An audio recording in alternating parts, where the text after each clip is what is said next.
Hey, how can I help you? Hey, how you doing? Pretty good. I got this today. A signed Babe Ruth. Babe Ruth was the greatest ever.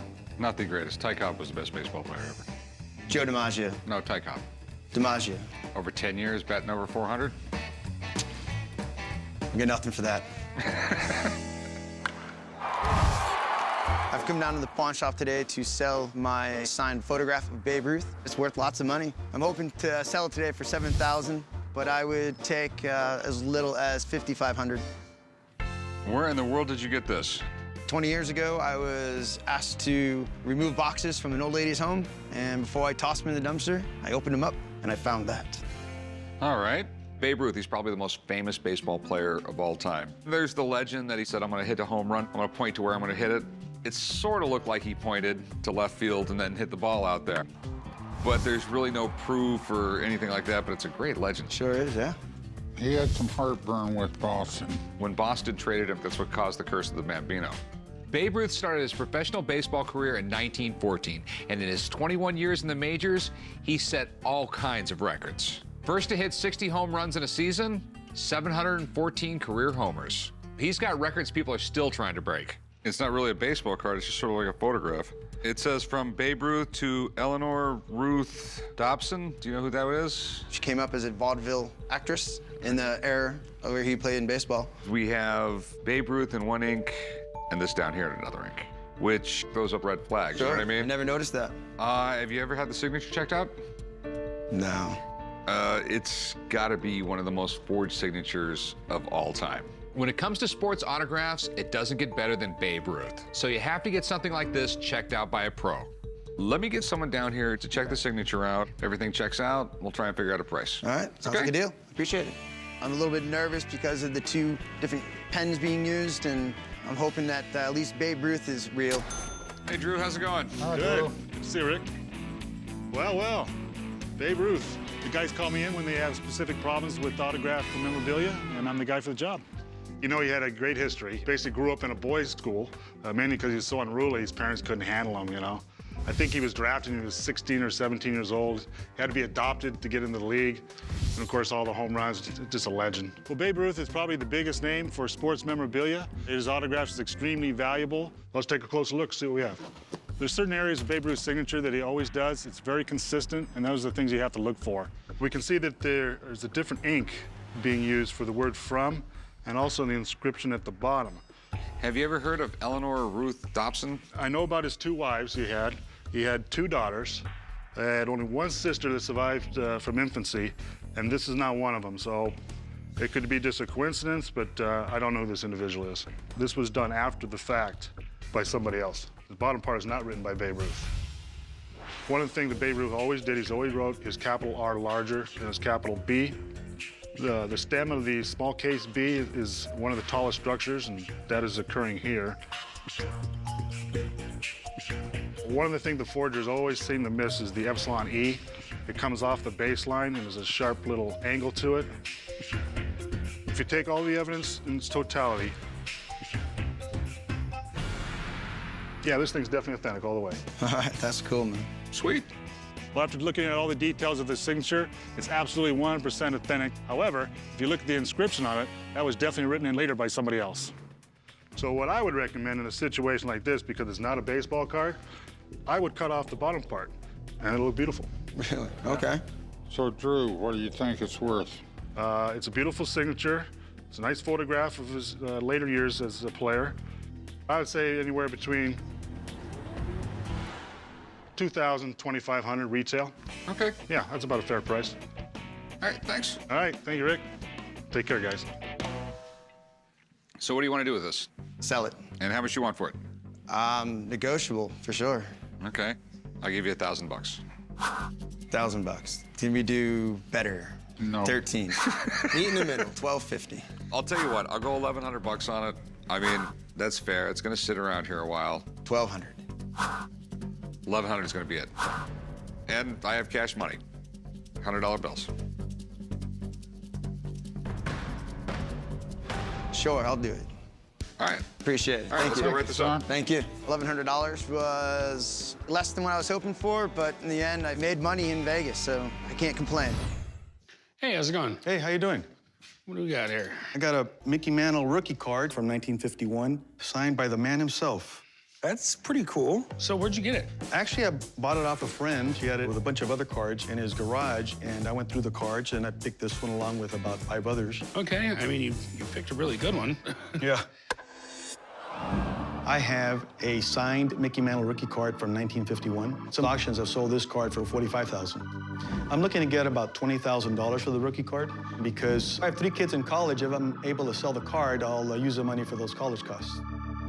Mickey Mantle, he's in the top 10 best baseball players of all time. I mean, he was a 20-time All-Star. That's, it's insane.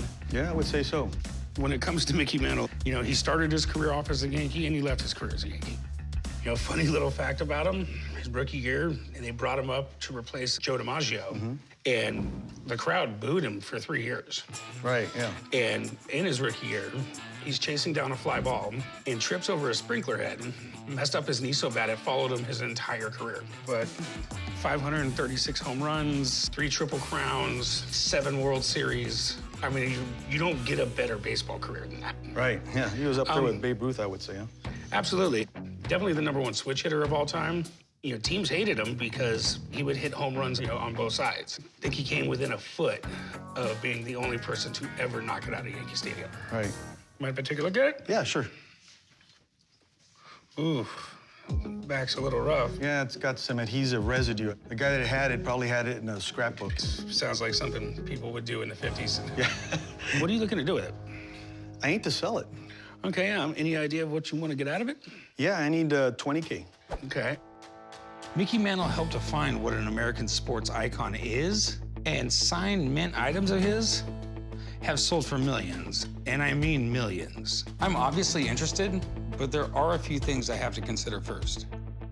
I've got some serious condition issues with it, and one of my problems with Mickey Mantle is he had a pretty long career after baseball. Right. And he made more money signing autographs than he ever did playing baseball.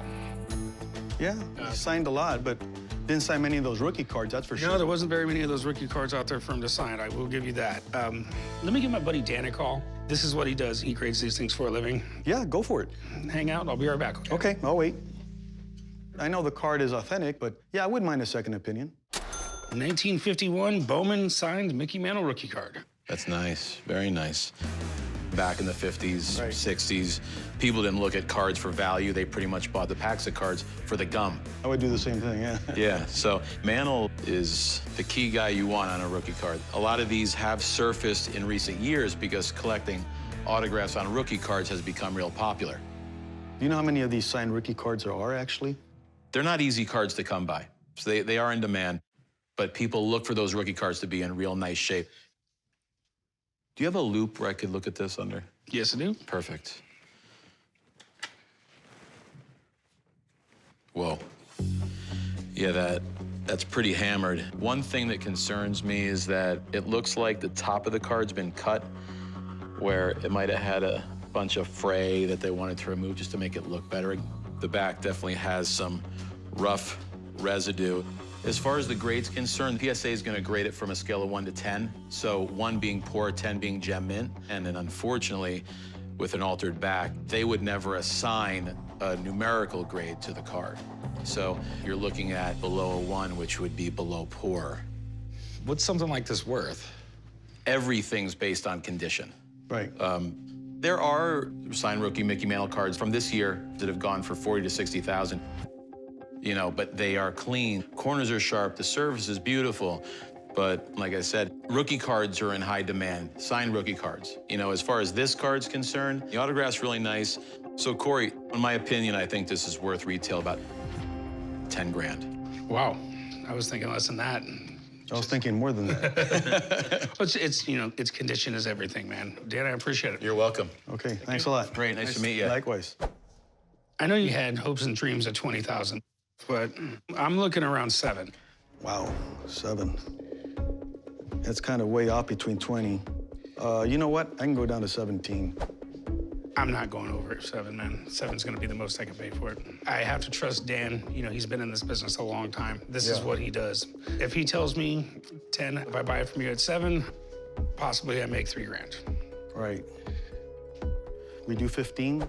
7. You're not gonna bump it, not even a nickel. Huh? I won't at all. I think I'm gonna have to walk, man. I'm always here. Bring it back All right. if you decide to. Okay, Take care. thanks. Yeah, I was pretty bummed out that we couldn't make a deal. It looks like back to home plate, see if I can get another decent hit somewhere else. So I'm here in Boston because my buddy Steve Gradge told me about this amazing Red Sox collection. And he tipped me off that the seller might actually be willing to sell a few pieces. Hey, Rick. Hey, how's it going? All right, Pat, welcome. Thanks for coming out here. Oh, thanks. We've got some amazing items here that I want to show you. Okay. This is the most extraordinary and unique collection of Red Sox team signed baseballs that you're going to find anywhere on the planet. It starts from 1901, which would be this ball right here, and all the 5 World Series they won with Babe Ruth. And this one is the first and earliest Babe Ruth signature that we know of that's out there on a baseball. That's incredible. And we have the world's largest baseball card. The world's largest baseball card. Don't put it in the spokes of your bike because this one signed by Cy Young. Okay, pretty damn cool.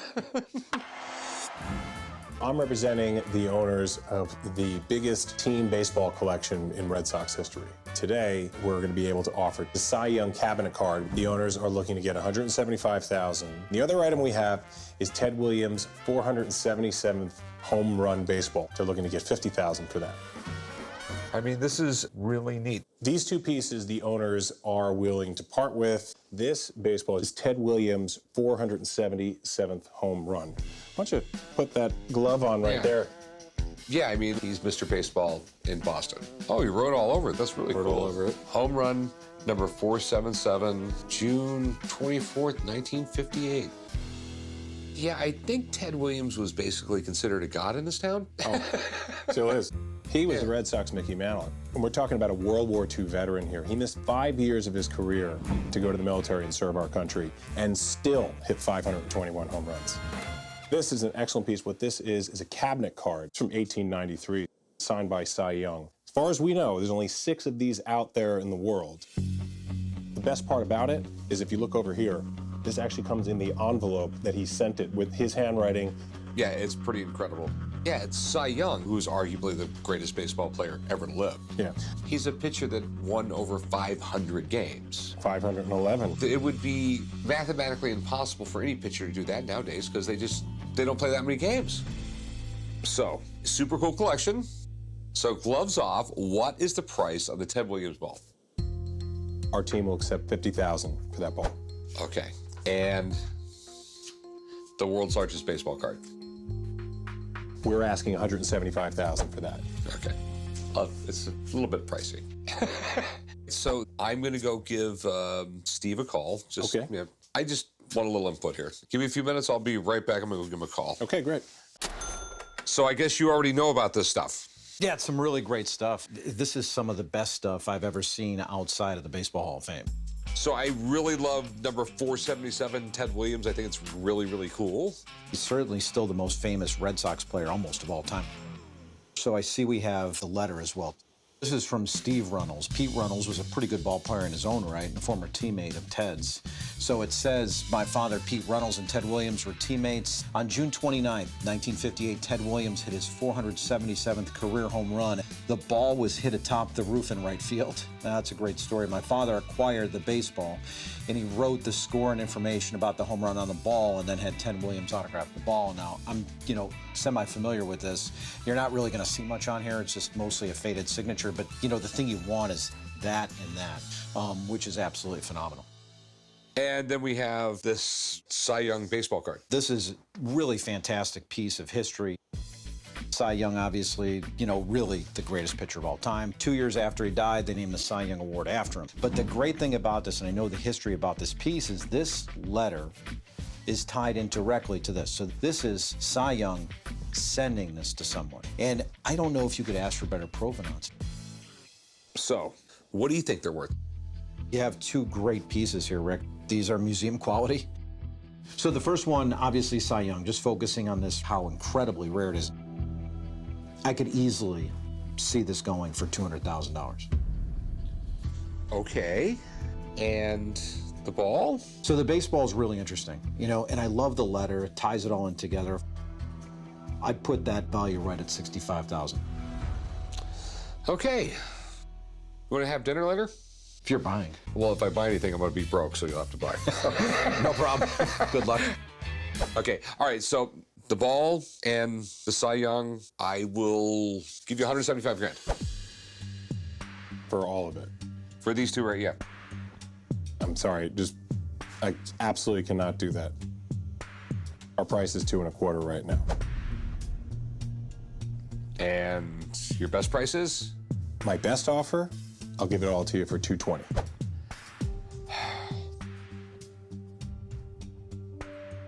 My best offer is literally going to be 180. I'm sorry, just can't do it that low. Okay, well, if you change your mind, let me know. Okay, but thanks a lot. I was disappointed that we couldn't come to an agreement on price, but we're gonna hold on to them. We know there's other interested buyers out there, and we know we'll get our price eventually. What do we got? Hey, I got a 61 Willie Mays uniform. I got this jersey with the matching pants underneath. You're bringing me in something here that's amazing. The home runs this guy could have hit in this uniform, the bases he stole, game-winning catches, all kinds of stuff. Which I'm sure he did in this uniform. I came to the pawn shop today to sell my Willie Mays uniform. I'd like to sell it today because I'd like to just cash in on it. I've had it sit in the closet, so it's time for it to go. It's pretty amazing. Where'd you come across this? It's a family heirloom. My uncle acquired it in the late 60s, and when he passed away, my aunt just kept good care of it, and about 2.5 years ago, she was nice enough to give it to me. This is amazing, man. I mean, there's very few guys in the world that can compare to him in that sport. 660 home runs, batting average of .302, definitely in the top 10 of baseball players of all time. If you open up the pants, it gives all of his details. Willie Mays is one of the legends. I mean, he's right up there with Babe Ruth, Ty Cobb, and Joe DiMaggio. And uniforms are pretty much the holy grail for sports collectors. A game-worn Willie Mays uniform, you're talking huge money. You bring in one of the best baseball players of all time's actual uniform. Correct. Do you have any paperwork or anything with you, or? No, I don't. Okay. This doesn't look game-worn. Willie Mays was a badass. He was sliding around in the dirt and the grass. I imagine there would be a bunch of stains on it. Back in the day, players would only get a couple uniforms a season, so finding one in such great condition definitely makes me nervous. If it's real, we're talking something worthy of the Hall of Fame. I mean, the jersey feels authentic. I have no way of telling for sure that it's real. I'm very confident it's real. I mean, the way my family cherished it, and the way my uncle was a sports collector. And just because it was in your family doesn't make it real. What'd you want to do with it? I'd like to sell it. Give me an idea of what you want for it. I think around $45,000 would be a fair offering. I'm gonna need a little bit of proof before I shell out that kind of money. Let me have someone come down here and check it out. I've got to check for authenticity, game worn. There's a million little things that can make this worth money. Sure. Wait and see. Be right back. I'm gonna make a phone call. Thank you. There's no doubt in my mind when the expert comes in to look at it, he's going to be blown away with the condition and the authenticity of this uniform. Chum, Corey, Hi, buddy. what do we got? Check it out. It's a Willie Mays uniform. What, that's all? I thought you had something good for me. The guys call me down to the pawn shop anytime a piece of sports memorabilia comes in that they have some questions about. In 150 years of baseball, probably best all-around player ever in the game. Mays played 22 seasons, mostly with the Giants, and he established himself by hitting 660 home runs, which is still fourth all-time just behind Babe Ruth. Mays has gone down as one of the best players the game's ever seen. Between his speed, his power, his defense, he just did things on the field unlike others at the time. What concerns did you have with it? How do we prove that it was actually game worn? It was Willie Mays's. Well, these are extremely rare to find. Nobody thought to keep jerseys from back then, so the ones we do find typically are beat to hell or eaten up by moths. The most important thing when analyzing jerseys from this era is going to be the tags and any kind of markings on the jersey. Willie Mays 61 were stitched in black. Now, Spalding is a company that the Giants contracted, and seeing this is consistent with a lot of Spalding jerseys from this time period. Right here in the waist, what we can see is we have Willie Mays, 24, which is his jersey number, and 33, which is his waist, 26 inseam, which all of these would have been the size and the equipment number for him at that time. One thing I'm just not seeing is any damage to it. This thing appears to be in immaculate condition, especially for its age, which leads me to believe that it's game issued versus game used. Isn't it conceivable that, Willie didn't slide during 1 or 2 games? That's all very possible.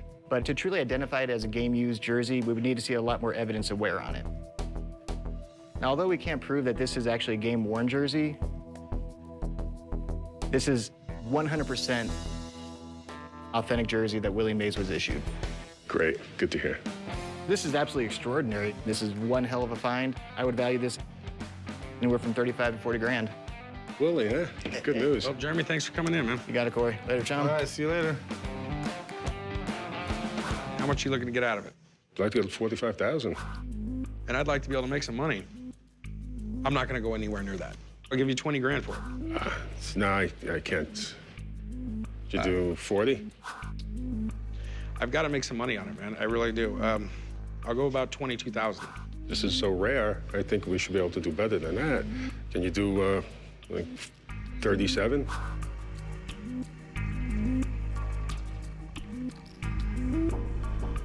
Go 25,000. I'm not going any higher.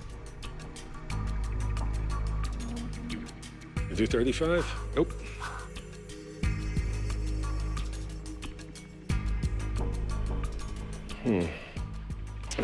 I'm sorry, I don't think I'll be able to do that.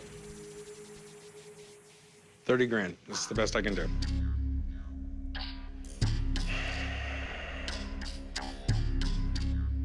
Can you meet me at 33? $31,000. Call it a day.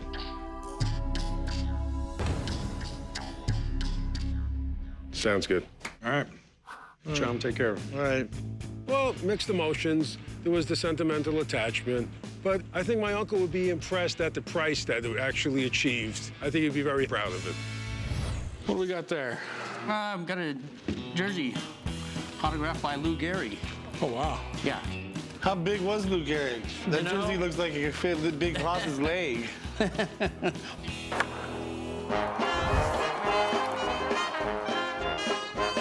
I came into the pawn shop today to try and sell my Lou Gehrig signed jersey. Well, Lou Gehrig's one of the most famous baseball players back in his day. It's stitched, it's ripped in a few places and stuff, but yeah, it's signed by Lou Gehrig. How'd you come across this, man? Some guys back in Arkansas, some old farmers were in their 70s, so they decided to sell off their sports memorabilia. This was probably a high school jersey, maybe college. It probably had a patch at one time here where it's torn off. It's been sewn several times. That's the way they did back in the day. They just kept using the same jersey over and over, so it's been used quite a bit. I don't know, and if I could prove that he ever put it on, believe me, I'd probably get 100 grand out of it without even blinking an eye. Anything from the Yankees is highly collectible. And a signed jersey by one of the biggest baseball stars in history, I mean, this thing could go through the roof. He won several World Series. The most famous probably with Murderers Row group would be 1927. On a team with Babe Ruth. Right, absolutely. He was kind of overshadowed by Babe Ruth. Yeah. And Babe Ruth signed a lot more stuff than he did. So he's really very collectible because he signed very few items. And this is like the only jersey I've ever seen that he signed. You got any paperwork or anything with it? Yeah, I've got actually 3 certificates of authenticity with it. 3 of them? Yeah. Okay. All right, well, give me an idea how much money you're looking to get out of it. Well, I'd like to get 10 out of it if I could. Well, I'd like for my man Chumley here to grow a brain, but I don't think that's going to happen with either of us. So. Before I drop a bunch of money on a jersey, we're generally kind of leery of sports collectibles. Let me call my dad up, see if he wants to come down and take a look at it, and we'll kind of go from there. Sure. All right, let me give him a call. The sports world's full of fake merchandise, so I got to call on someone who's literally seen it all. And that person is my dad. What you think? Was this framed up like this when you got it? No, it was not. So you framed it up? Yes. Is there anything on the other side of the jersey? Yeah, it says Marsh Hill. Is it a team? High school. Team jersey or something? Yeah, it's the only jersey I've ever seen signed. From where it's signed, I imagine some kid said, could you sign my jersey? And then did that number. And you got any paperwork with it? Yeah, I've had it certified by AAU, which is here locally in Las Vegas. And then I sent it out to an auction in Pennsylvania. And then I had it certified again by Stats, which is another sports authenticator.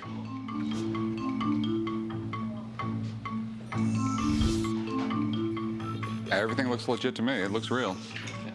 So did you look up online what Lou Gehrig's signature is going for? I got an idea. Yeah, because it's not on a Yankees jersey. I know. All right, don't spend too much of my money. When it comes to sports memorabilia, it's all about having the correct paperwork. And not only does this guy have one certificate of authenticity, he's got 3 from 3 very reputable companies. I know this jersey's legit, and I know it's gonna be worth a lot of money. So give me a realistic idea of what you're looking to get out of it. I guess I'd take 7. 7? I'd offer you about 2. I don't know.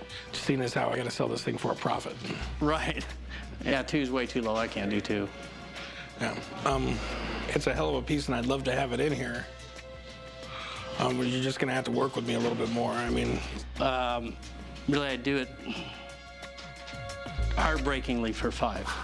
You know, and I'm really scared to do it, but I'll go up to 3. But honest to God, that's really the best I'm gonna do on it. Well, I'll tell you, I really, really, really don't want to do it at 3, but with the economy the way it is and needing the money, I'll let it go at 3. All right, deal. Let's go do some paperwork. All right. You know, I wanted more for it, but yeah, now that I've taken the $3 grand, I have it in my pocket, I'm a happy guy. I'm in Philadelphia. I'm about to hook up with Dan again. He has a guy who actually has Honus Wagner's game-used jersey and hat, and he might be willing to sell it to me. Tony. Dan. How you doing, bud? Good, buddy. How are you? Good to see you. I'm Rick. Hey, Rick. How are you? I'm Tony. Nice to meet you. How's it going? Hi. Good, how are you? I'm pretty good. So game-used items from Honus Wagner. A game-used jersey and a game-used hat. That's pretty amazing. Play ball! I have a Honus Wagner game-worn jersey and game-used hat from 1935. We've had the items in the family for over 20 years, and my daughter and I might be interested in selling the items if it was worth it. Maybe it can pay for college. This is amazing. How did you get this? We inherited this from a family member. I was always a big baseball fan, and someone said, hey, you know, maybe Tony would like this. You know, I've had it for quite some time. My daughter, Farrah, is 11, and we named her Farrah Wagner. So my middle name's Kevin. It's after nobody. Honus Wagner. I mean, like literally, Ty Cobb said he was the best baseball player ever. Wow, that's pretty cool. Yeah, lifetime batting average of .329. I mean, they called him the Flying Dutchman because he was fast, a great all-around ball player.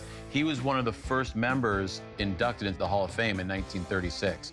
So this is a guy who was with the inception of Major League Baseball. That's cool. So what's all this stuff? So this is a photo that matches the jersey and the cap. And these are letters from an Air Force pilot during World War II. This gentleman's deployed out in Japan and sends Honus a postcard. Can you send me a couple of baseball caps? Because the guys and I would like to play some baseball. This is a postcard from Honus Wagner to the pilot. Correct. That's incredible. Can I see the cap? Sure, yeah. In fact, the cap is signed by Honus Wagner on the inside. There's the signature. That's crazy. Can we take the jersey out? Sure. And compare? Oh, that's unbelievable. Wow. Yeah, that's the right stitching, Spalding, the labeling. This is a very famous photo by George Burke, and this matches up perfectly with the buttons, with the lettering, with the spacing. Leads me to believe that this is authentic. This is pretty incredible. So what's it worth? I think value-wise, with the cap, you are looking at about $250,000. Wow. Yeah. Well, maybe that'll pay for college. Probably not. I'm psyched that I got to see this stuff. It's incredible. Thank you so much. You're more than welcome. All right. Check it out. Thanks. And I'll catch you soon. All right. So, you know, I'd give you 200 grand for it. If you're willing to sell it for 200 grand, I'd write you a check right now. Wow. Be a down payment at college. Yeah, right. What do you think? I don't know. Well, I mean, we've had it in the family a long time, and I'd keep it. you would keep it? Yes. Yeah. Hey, Rick, I appreciate you taking the time to look at it, but I think we're gonna hold on to it for a little while. Okay, I don't blame you. Nice meeting you. Yeah, it was nice meeting you too. Okay. Thanks so much. Have a good one. I'm gonna catch up with Dan. All right. I struck out. Plain and simple. I didn't get it, but hey, it was really cool to be able to see it, and you never know. When this kid goes to college, he might need the money. What do we got here? Got a 1909 Cy Young baseball card. That's cool. If I was a pitcher, I definitely would want the Cy Young Award. I don't think you'll ever get one. You never know. I came to the pawn shop today to try to sell my 1909 Cy Young baseball card. I'd like to sell my card today because I have a 2.5-year-old daughter and a brand new 3-month-old daughter, and diapers and formula just aren't cheap these days. I'm looking to get about $1,000 today, but to tell you the truth, I'll take whatever I can get. All right, yeah, Cy Young's the man. Won over 500 games. I know he pitched a perfect game. Had a few no-hitters. Yeah. That's why there's the Cy Young Award, because of Cy Young. So you got this from your grandfather? My father inherited it from his great-grandfather. That's cool, because I either trashed all my baseball cards or my mom threw them all out. Right. Every single one of them, yeah. No one really believed baseball cards going to be worth money one day. Especially in, what year did you say this was? 1909. The first baseball cards came out in the 1800s. But the early ones didn't come in a pack with gum, like when I was a kid. They were used to help sell products. Some of them came free in packs of tobacco. Rick, don't these cards go for a lot of money? Yeah, this card in like perfect shape, I'm sure it would go over $10,000. Yes. But it's not in perfect shape. It's in terrible shape. You think it's that bad, huh? It's definitely that bad. One of the things they judge when they grade baseball cards is the corners. Hell, we can't even grade one corner. I have a buddy that knows all about this stuff, but he's not available at the moment. So I'm just going to do the best I can. Even in the best of condition, most baseball cards are barely worth the stock they're printed on. But Cy Young is one of those rare cards that collectors go nuts for. So what do you want to do? You want to pawn it? You want to sell it? I'd like to sell it. What do you want for this thing? Oh, about 1,000. Do you got the other corner? I wish I did. I'll tell you what, I'll give you 200 bucks. Oof.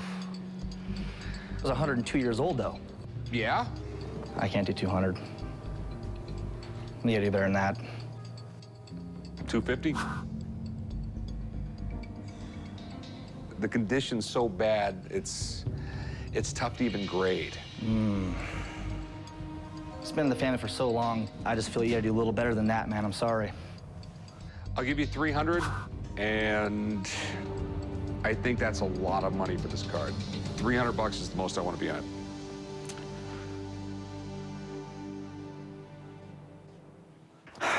Three it is. Okay, all right. Go write them up, chum. Be careful with that. Don't spill a Coke on it or anything. Yeah, like I can hurt this. I'll meet you over there. To me, 300 bucks is definitely low, but in this economy these days, I'll take it. Hey, how's it going? What we got here? I have a book signed by Shoeless Joe Jackson. Oh, it's actually signed by him. Right. This is absolutely incredible. When you talked about old baseball players, you would have talked about Lou Gehrig, Joe Jackson, and Babe Ruth. Do you know how rare it is to find his signature? No, not at all. It's the rarest sports signature, period. Wow. I came to the pawn shop today to sell my book signed by Shoeless Joe Jackson. I found the book in a foreclosed home in a stack of other books. What I know about Shoeless Joe Jackson is that he fixed a World Series and he played a baseball game without shoes. Say it ain't so, Joe. It seems to be a collaboration of some sports stories. The first one is about Shoeless Joe, but it seems to be about the darker side of sports. Yeah, the story is that him and 7 other guys on the 1919 Chicago White Sox took money to fix the World Series. They were all acquitted in a court of law. Okay, they were not found guilty in a court of law, but the whole incident more or less destroyed his baseball career, his reputation for the rest of his life. Right. Shoeless Joe Jackson was a baseball legend. He was such a good hitter, Babe Ruth actually copied his style. If it wasn't for the scandal, there was no doubt that he would make it to the Hall of Fame. So you got the signature certified. Right. When I found the book, I saw what appeared to be 2 signatures. The first one isn't very legible, and then the second one is clearly different than the first one, so. Well, he was illiterate. He could not read, and his wife signed everything for him. All the signed copies of this book, most of them, everyone you see will have this in it. Shoeless Joe Jackson, signed by his wife. He was embarrassed how bad his handwriting was on the only thing he could write, so that's why you never saw it. Okay. So this could really be an amazing signature. You will not find a rare autograph. Normally, I wouldn't go near a book like this unless I had my own experts take a look at it. But Joe Jackson's signature is so rare and so expensive, I just have to take the gamble before this guy walks out the door with it. So we have a certificate of authenticity, we have the book. So how much did you want to get out of it? Well, I did a quick search on his signature and found that there's not many of them. I'd like to get like $30,000 for the book. Not gonna happen. Okay. What is gonna happen? I'm thinking closer to 10 grand. Of all the sports signatures in the world, this is the one most faked.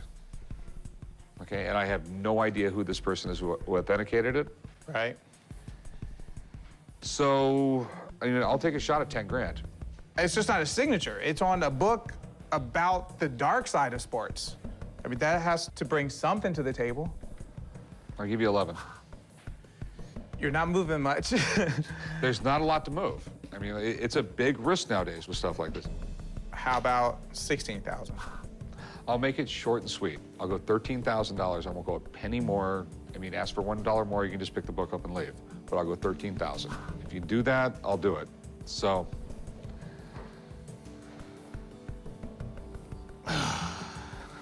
Well, okay, let's do it. All right, deal, man. Great. Okay, I'll meet you right up front. We'll do some paperwork. Okay. 13 grand is a lot of money, but a once-in-a-lifetime piece like this, I think it's definitely worth the gamble. Hey, guys, check out this book. I got a book signed by Shoeless Joe Jackson. I thought he couldn't even write. He barely knew how to write his name.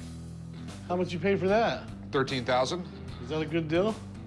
I think so. I think I'll at least double my money. Hey, Rick, you got a COA on it? Yeah, I got a certificate of authenticity. I think it's legit. Cool. What did Rebecca think about it? I haven't brought it to her yet.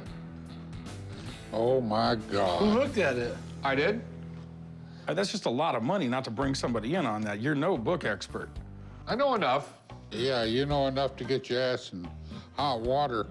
We have rules about buying expensive stuff without getting it checked out first. For some reason, Rick thinks his fat head is above the rules. This is a business with risk and reward. And I'm like 90% sure it's real. I'm worried about the damn 10%, Rick. Why don't you take the book and go up to Rebecca's and let's find out about this now. Makes you happy, I'll go see her now. Bye. Hey, Rebecca, how's it going? Hey, how are you? Pretty good. I bought a really cool book. Okay, what is it? Say It Ain't So, Joe, signed by Shoeless Joe Jackson. You know how rare that is. Yeah. Rick popped in. I wasn't too surprised. He comes to me every now and then, but I was surprised by what he brought me. It also comes with the certificate of authenticity, but I don't know this person at all. Yeah, certificate of authenticity is only good as the person who writes them, right? Yes. There are less than a dozen signatures of Shoeless Joe that everyone can agree upon. So if this is another one, this is a really big deal. So you wanted to know about the book, right? Yeah. So it's an anthology, and it covers different essays about the darker side of sports. There are essays in here from people like Ernest Hemingway, P.G. Wodehouse, so some great names. Okay. But they're all reprints, too. So the Hemingway originally appeared in his Death in the Afternoon, and so it's a reprint from that. So as far as the book goes, you're not looking at a whole lot of value in the book, even as a first edition. All right. It's worth only about 50 bucks. But the signature, that changes things. This signature is real. This is by far one of the craziest things you brought to me. All right, well, I paid $13,000 for it. Oh, well, you either got a steal or you got screwed. You're looking at up to $100,000. Oh, okay. So what I have here is one of the only Joe Jackson signatures that all the authenticators can agree upon. So you can see how shaky it is. With someone who's not practiced at writing, they're not going to have the same muscles to be precise in their hand. So look at the J here. You see how it's got a curl, and you see how it's kind of moving a little bit. This one almost looks a little smoother on top, especially. Look at the A. This A here, he was struggling with. This one looks like a pretty normal A that someone would just do. And then the K here goes straight into an O, whereas this, the K, he tries to do the loop, right? Mm-hmm. So there are some differences here. Would his signature be inconsistent since he wasn't practiced? Possibly, and that's one of the reasons why all authenticators don't agree on every Joe Jackson signature. But the key with this one is that it's just too neat in its attempt to look messy. I'm not convinced that it's real. But it is so rare and so controversial because there are some signatures that all authenticators don't agree on. Mm-hmm. If you can get the consensus of the community, then it would still be good to go. All right, thanks. You're welcome. All right. Sorry, Rick. In my opinion, the signature is not real. I felt terrible telling Rick that he had made possibly a $13,000 mistake. That's not news you want to give to anyone. What do we got here? I have a Atlanta Braves 1995 World Series ring. Oh, that's a pretty cool year, man. Team of the 90s. Got there 7 times and then finally won World Series in 95. They're like the Buffalo Bills of the 90s, man. They just couldn't pull it off. I came to the pawn shop today to try to sell my 1995 Atlanta Braves World Series ring. I'd like to sell it because my wife and I were moving to Vietnam, hoping to get $13,000 inside. So where'd you get it? I got it from a buddy of mine who needed the money, and I thought it'd be a good investment. Atlanta Braves, 1995 World Champions. Was Turner the staff member? He was the owner. Yeah, Ted Turner. This belonged to Ted, and he issued it or gave it away? Could make it worth more. They had some pretty good people on the team back then, didn't they? Dave Justice, Greg Maddux, Chipper Jones. Chipper Jones. Greg Maddux won the Cy Young. It's a really good franchise. They just couldn't get it done all them other years. You think they were the team of the 90s? Sure, they were good, but no one really liked them. The first championship rings were given to the Giants in 1922 when they beat the Yankees. The design was pretty basic and only featured 1 diamond. But by the 1970s, championship rings got flashier with lots and lots of diamonds. So it's no big surprise that these things can go for a lot of money. You know, there's a pretty big difference when it comes from staff to player rings. I mean, everybody wants a player's ring because it was by a guy who actually won the World Series. So what do you want to do with it, my man? Yeah, I want to sell it. Yeah, I'd like to get $13,000 for it. 13,000, huh? Championship rings are one of my dad's favorite things to buy. We make really good money when we sell them to sports collectors, but every ring is different, so getting the price right can be tricky. You mind if I have a buddy come down and take a look at it? How come? I'd like to get the money and get out of here. You know, right now, if you have to hold me to an offer, I'm gonna offer you $4 grand because it's a staff ring. My guy might come in and tell you it's worth a little bit more. All right, that's fair. Okay. All right, let me give him a call, and I'll be right back. All right. I don't really know that much about the ring. They're going to bring in an expert, so hopefully he'll verify that it's worth the $13,000 I'm asking for. What's going on, guys? The guys call me down to the shop whenever they have some sports memorabilia that they need some more information about. 1995 Braves championship ring. The Braves are actually the oldest continuously playing team in American professional sports. Oh, wow. Over the years, though, they had a lot of ups and downs. Finally, in the early 90s, they found new life with a great lineup that propelled them into the 95 World Series. It was a great contest. One hand, you got the Indians. In the National League, you had the Braves, who by far had the best record. Wasn't it like by 21 games or something? Yeah, the Braves had about a 20-game lead in the National League. The Indians had maybe like 30-game lead in the American League. Braves finally won in Game 6, brought home their 3rd title, and actually gave the city of Atlanta their first major sports championship, too. I've seen World Series rings sell for tens of thousands of dollars, so I'm really excited to see what this ring might bring. What concerns did you have with the ring? It's a staff ring. Okay. I know there's a huge difference in price between a staff ring and a player's ring. Right. I think it might be Ted Turner's ring, which is kind of crazy. I mean, what do you think it might be worth? Let's take a look at the ring here. We have a large diamond set on top of a blue stone, and we're going to have 18 smaller diamonds surrounding it. The company Jostens, they made the rings for the 95 championship Braves. So on the inside, we should see the Jostens logo. What do you see? Unfortunately, this isn't even a staff ring. This is what they call a salesman sample. They're provided to the team beforehand so they can get a look at the ring, see if they like it, approve it, and they make them from there. We know this based on two main reasons. Number one, the inside of the band does not have the Jostens logo. And also, it's issued to Turner, which is Ted Turner, the owner of the team. Ted Turner's not a guy that needs to hawk his ring or sell it to come up with a few quick bucks. So there's no doubt that this is what we would call a salesman sample. Okay. They still do have value. People just want to own a piece of the 95 Braves. With the original box and everything, you're looking at around $2,000. All right. I was really disappointed. They bring some bozo off the street. I don't know where he came from. All of a sudden, he comes through the door and he's Mr. Expert on baseball. So I don't know. I was really disappointed. Well, you heard what my guy has to say. Thinks it's a salesman sample. I would offer you around $800 for it. Oh, that's okay. I'll just take it home. All right, my man, I appreciate it. Thank you. All right. I've learned my lesson. I'm not bringing any more rings into this shop. What you got there, guy? How you doing? I'm doing fine.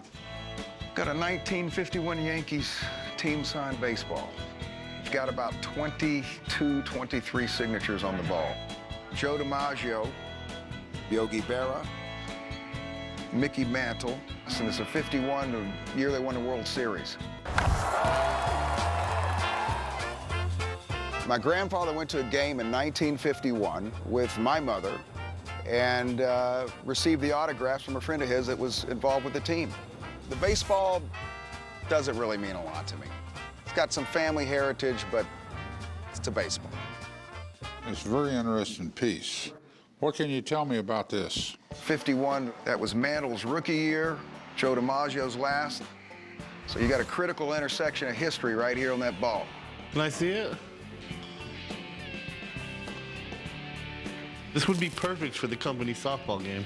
Chumley, I'm fixing to hit you. It looks like it's been run over by a truck. The condition of this ball is fair to good. Signatures have faded, but you can read them, and I would be suspicious of any other ball that was a mint condition ball. What you trying to do, sell it, pawn it, donate it? I'd like to sell it.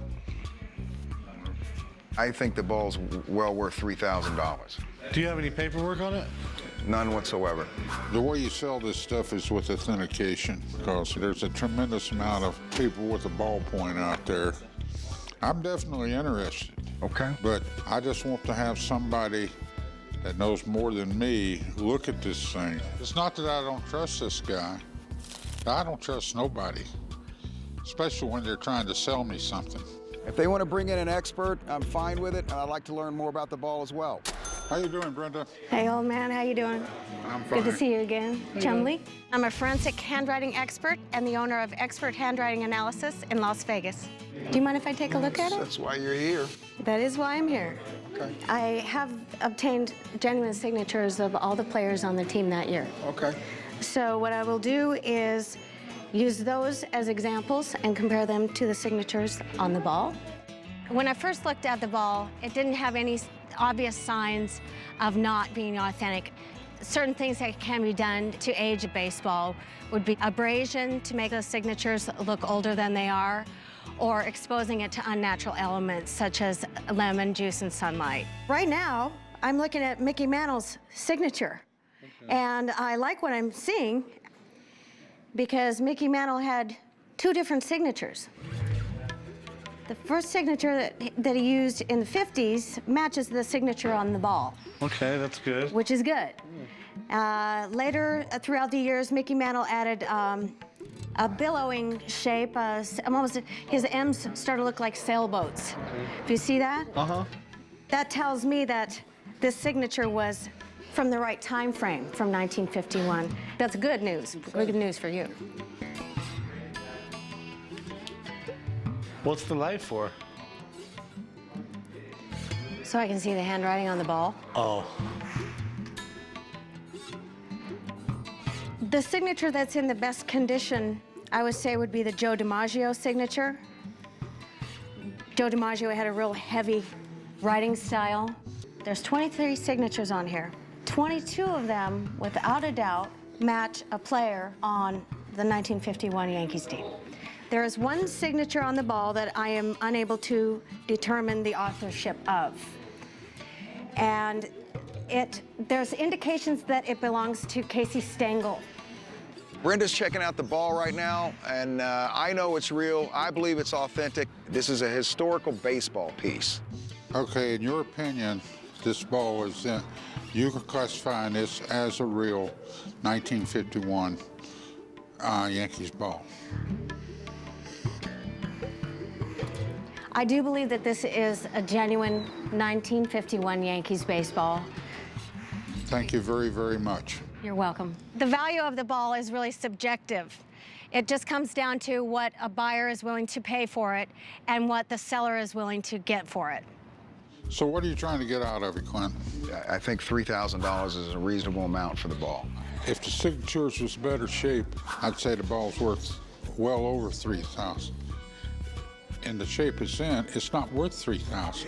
I'll be glad to negotiate with you, but you're gonna have to come down a whole lot if we cut a deal. What could you guys offer me on this? I'm gonna shoot you a price. If you don't like it, don't hit me, but I'd be a buyer at about $800. This is a historical piece above and beyond the signature factor of the ball, which I will grant you the signatures are faded. I couldn't pay $3,000. You gotta understand too that I'm tying my money up and I have to make a profit. Well, I would respectfully decline. The offer will stand. You're welcome back anytime. I appreciate it. When the price is not right, it's not right. And $3,000 was too much for that baseball. Hey, how can I help you? I have a couple rare baseball items here. What I have is John McGraw and Joe DiMaggio. And these are the busts that made the plastic figures, and these were sold in the National Baseball Hall of Fame in ballparks throughout the country in 1963. This is the mold to make this. That's correct. And this is Joe DiMaggio? That is Joe DiMaggio. Marilyn Monroe fell in love with that. I'd have had a chance with her. In your dreams, Rick. I came to the pawn shop today to try to sell my 1963 Hall of Fame bust molds. They were used to make little plastic figures of Joe DiMaggio and John McGraw. I've been collecting sports memorabilia for over 30 years, and I just like to move some of the stuff out. I mean, the outside of the mold does not look like Joe DiMaggio. Right. Well, all the details on the inside, that's where the figure comes from. Yeah, the way they would do it, this would clamp onto a machine, and there's a vacuum process. They suck all the air out. They shoot hot plastic in. Okay. And then, when it's still really hot and pliable, they put the vacuum machine on it again, which shrinks this thing down to nothing. They pull it out of the mold, fill it back up with air, and you're done. It hardens just like that. I was wondering how that would work. Okay, and this is Joe DiMaggio. Probably one of the best baseball players of all time. He's got the one record probably no one will ever beat. Yeah, the 56-game hitting streak in 1941, which still holds up to today. Yeah. When it comes to baseball, it doesn't get much better than Joe DiMaggio. He helped the Yankees win 9 World Series. Plus, he married Marilyn Monroe. This guy was cool. And who is this guy? That's John McGraw, 1891, the dead ball era. Was he the guy they called Napoleon? It's little Napoleon. He was 5'7". Got kicked out of more games than anyone else in baseball? Yeah, I believe it's 132 games. He was the most kicked out. Did you ever see McGraw play? No. Joe DiMaggio I saw play when television was in its infancy. Okay, so what do you want to do with all this stuff? I'd like to sell it. I want $2,200 for both molds, and I'll throw in the Joe DiMaggio bust. What we have here is not the baseball collectible, it's the thing to make the baseball collectible. Right. I mean, there's something here, I just don't know what it is. Let me call a buddy of mine, let me have him come down here and see what he thinks they're worth. Okay, be right back. Thank you. Rare items that feature Hall of Famers can go for big money, but it's really hard to price these weird one-of-a-kind items. Sometimes they can be flops, and sometimes they can be huge money, so I have to be sure. Jeremy, Hey, how's guys. it going? Going good, Rick. How's it going? What's going on, good buddy? The guys call me down to the shop whenever they have some sports memorabilia that walks in that they have some questions about. Back in 1963, these would have been made by a company, Sports Hall of Fame, and sold at Cooperstown and other souvenir shops.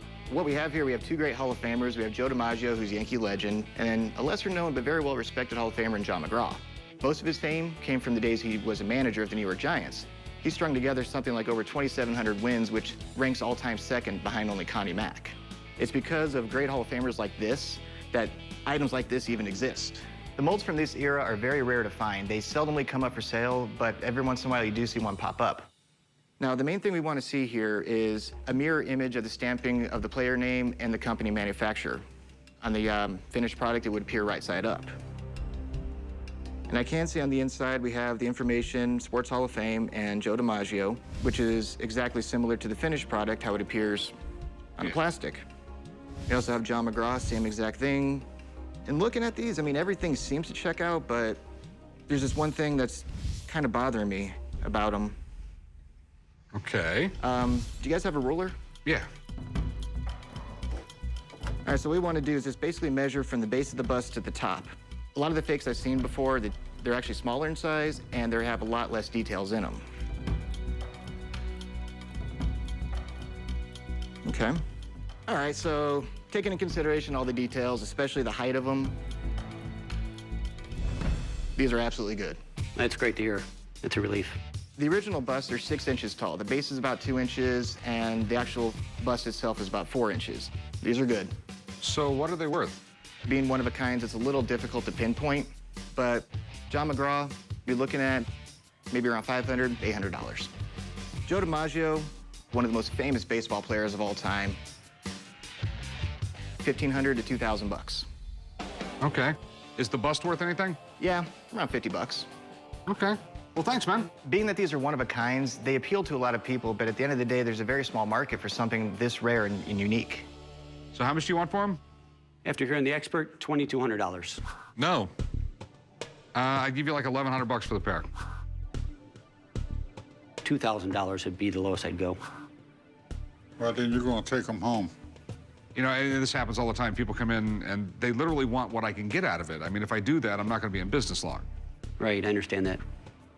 Yeah, $1,200 would be tops, Rick. It's one of those weird, odd things. I think I can get money out of it, but it's going to sit up for a long time. $1,500. Yeah, I'll meet you in the middle at 13. That's the most I can go. It's just, I believe they're going to be a hard sell. They're going to sit for a long time.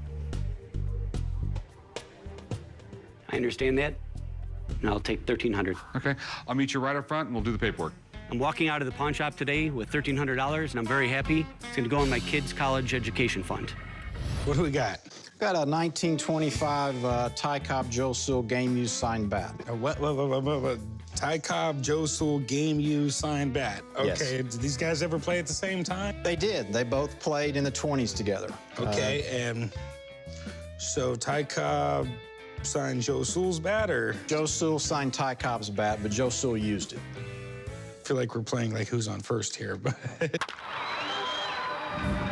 I buy and sell game-used bats. That's my specialty. I've had it for about 15 years. It's an actual Ty Cobb game bat that's 90 years old. It's a part of baseball history. It's a piece that belongs in the Baseball Hall of Fame.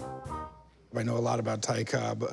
This is the guy that would sit there in his dugout where the catcher could see him and sharpen his cleats, so they would actually, you know, they'd be terrified of him. I don't know that much about Joe Sewell.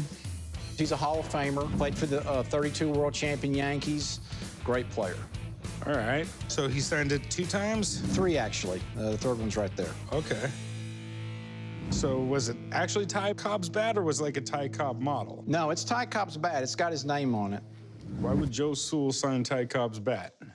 Well, they're both Southern boys. Joe was from Alabama, and Ty was from Georgia, and Ty let Joe order one of his bats. All right. So did Joe Sewell use this bat? Joe Sewell used it. Yeah. Okay. And Ty Cobb. Ty Cobb, I don't know if Ty Cobb used it or not, but I know Joe used it. Okay. All right. So how much are you looking to get for it? I'm looking to get $100,000. It's a lot of damn money. Yeah. Well, this bat belongs in a museum. I mean, look at it. This definitely looks like a Ty Cobb model bat, but the real question is, was it his personal bat? A bat that Ty Cobb actually used in a game is worth a lot more than the model bat that he sold to a lot of people. There's no way I'll even consider paying 6 figures for this without a second opinion. Let me have a few buddies come in. Sure. Got a buddy who's authenticates all my sports stuff. The guy's really, really good, and a guy who does all my signatures. Okay. Let me give him a call and see who I can get down here first, Okay, right? thank you. Be right back, all right? Okay, thank you. Well, I'm 100% confident because that's my business, and I'm an expert.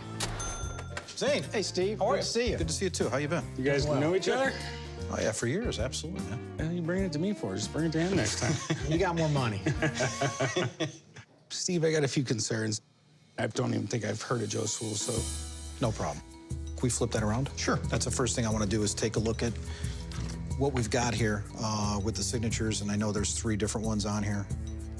The first one, obviously what I'm looking at is more of a paint pen type on here.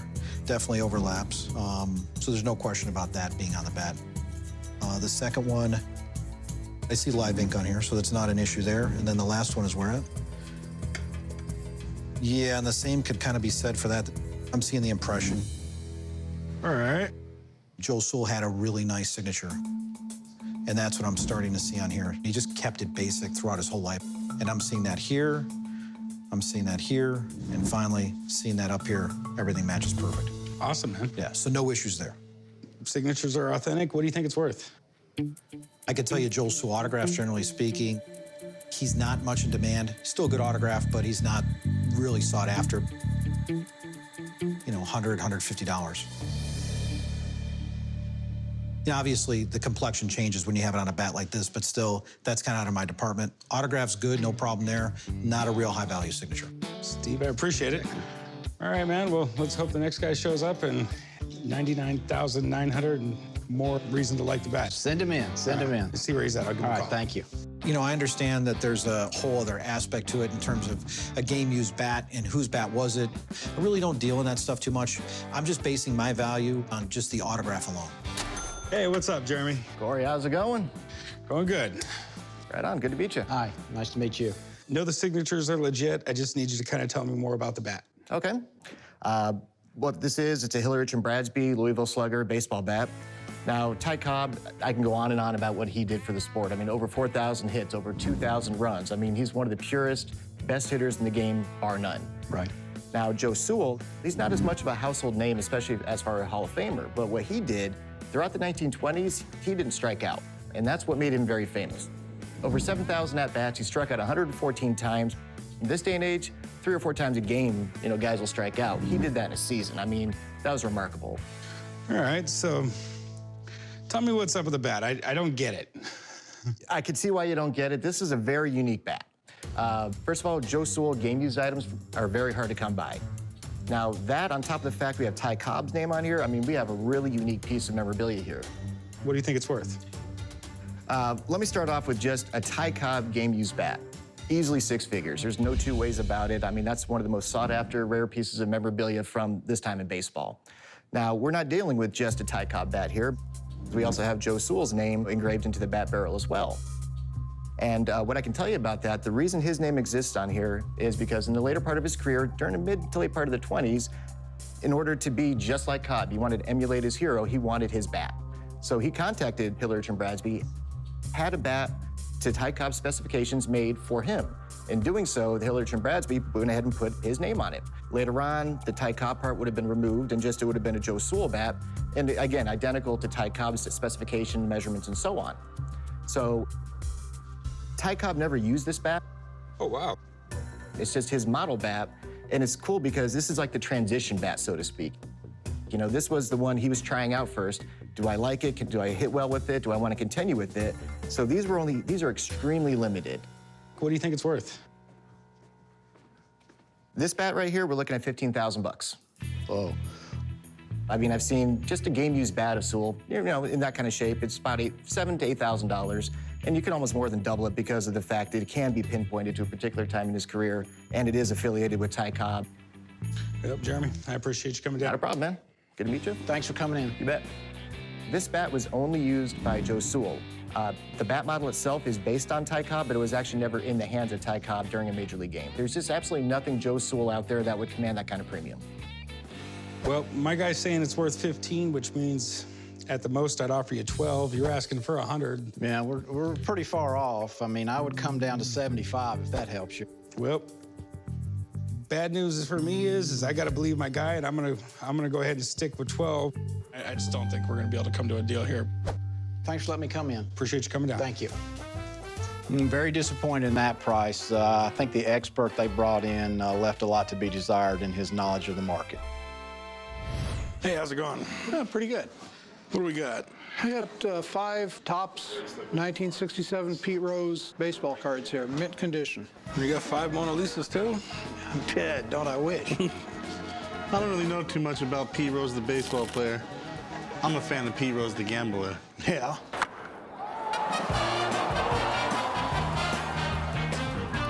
Well, I used to be a big collector of baseball cards, and I don't collect any longer. I've got 5 of these 1967 Pete Rose baseball cards. They're in like mint condition. They've got to be worth some money. Pete Rose was the man. Too bad he screwed up. I mean, he definitely would have gone down as one of the best baseball players that ever lived. Oh, yeah, he is. Fortunately, he's in that Shoeless Joe Jackson club that no one likes to be in. When he was playing, he was one of the greats. I realize he's been banned, but I just still think they're really fabulous, neat cards. They're Pete Roses. So how'd you come across these, man? I was cleaning out the garage and stumbled across them. What do you know about them? They're authentic cards. They're labeled Topps 430. The little cartoon shows him hitting one out of the park there. It's got all of his stats for the year. No tears, no marks. You have any idea what these are worth? No, I did do a little checking online. They should be worth about 50 bucks a piece, so it's about 2.5. All right. Before I buy these, I gotta know that they're legit. And these things look like they're in great shape. Maybe a little too good a shape. My concerns are that they're in like almost too perfect shape and that you got 5 of them. I'm just not willing to take the risk of buying counterfeit cards. I just don't know enough about them to buy them. No, they're not counterfeit. They've been sitting in my garage for years. Well, there's always a shot. Let me call my dad over and see what he knows about them. If these cards are fake, then I need to reevaluate my entire card collection. Hey, Pops. This guy's got 5 Pete Rose cards. Figured I'd let you look at them. Seeing as how you don't trust me with anything. Yeah, Pete Rose was the man back in the day. Won 3 World Series, over 4,000 hits. On the All-Star team 17 times. So what do you want to know about these? If they're real? I'd be willing to bet on Pete Rose's reputation these cards are real. No. How can you tell that? What do you mean? Because the color's all faded, everything's a blur, even his face. It doesn't look silk screened. They're printed with an inkjet printer, and the picture looks overexposed. They probably scanned it and reprinted it. It's just not right at all. They've been in my garage for years. I mean, they're good. They've been faking baseball cards forever. People come in here all the time and think just because they've had an item for years, it's real. No, what it means is, years ago, they bought a fake. And another suspect thing is all of a sudden you have 5 of them that are just perfect. These were bubblegum cards, so they were in a pack with bubblegum. Yeah. Okay, and they're not like baseball cards today that come in a nice, neat box where nothing's screwed up. Yeah. These were old baseball cards that were just thrown out on the candy shelf. Kids would open them up. So it's really, really rare to find one in good shape. These things right here, I wouldn't touch them at all. They look completely fake to me. Think you're wrong, but all right. I'll get something someplace else for them. Okay, thanks for coming in. Thanks. If these cards are fake, then what else is real? Is the wife real? The dog? The cat? What's real? I got a Dodgers signed World Series baseball. All right. And you got a certificate of authenticity here? Yes. Let me take a look at it real quick. Official Rawlings National League Baseball signed in ballpoint by 15 members of the Brooklyn Dodgers. Signers are Sandy Koufax, Elmer Vaux. Elmer Vla? I didn't know he played with the Dodgers. I am not going to try to pronounce his last name. And remember, man, this is 1959, a little before my time. So it's... I'm here to sell my 59 World Series signed Dodgers baseball. There's 15 signatures on the ball. I have Sandy Koufax, Don Drysdale, Don Newcomb, all Hall of Famers. I'd like to add $4 grand. We'll go from there. So how long have you had it? I'd say about 14, 15 years. Okay. Right off the bat, Sandy Koufax in the sweet spot. That's awesome. Right. The guy was a really good pitcher. I mean, he was the youngest person ever elected into the Hall of Fame. At the time, him being Jewish and everything else, I mean, there's a lot of people that just didn't like him because of it. I mean, I think it was in the 1961 World Series, he refused to pitch on the first game because it fell on Yom Kippur, which really pissed some people off and, got a lot of attention over it. The Dodgers absolutely dominated baseball in the 1950s. They won 5 National League championships and 2 World Series. If this ball's signed by a championship team, it could be worth some serious money. So what are you looking to do with it? Sell it. What are you looking to get? I'd like to get $3,500. Okay, got some questions with the ball. The signatures are in ballpoint pen. That's It's kind of a big red flag there. Those weren't really around yet. Okay, so we'll sign when maybe they had a get-together years They have later. like a reunion or something maybe, or? Now, I did hear they had a couple reunions, so it very well could have been done at a reunion. Okay. I just want to find out more about the ball, so let me have a buddy of mine come down and take a look at it. Okay. Go give him a call. Okay. Guy says it's a 1959 Dodgers signed baseball. Well, you know, the great thing about the Dodgers, they had all those great players in the 50s, and then they left Brooklyn behind. I mean, they still brought a lot of guys out west with them, but that move signaled the end of kind of that era. And then you had guys like Sandy Koufax. The great thing about Koufax, from 55 through almost 60, Sandy Koufax's numbers were pedestrian.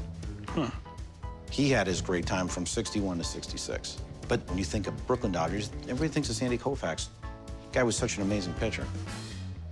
Well, the 1959 Dodgers were the World Series champion, and it was really significant for them because it was their second year in LA, and he had these players sitting at, you know, picnic benches in the clubhouse before games signing baseball after baseball after baseball. It really became a big thing, and collectors loved having them.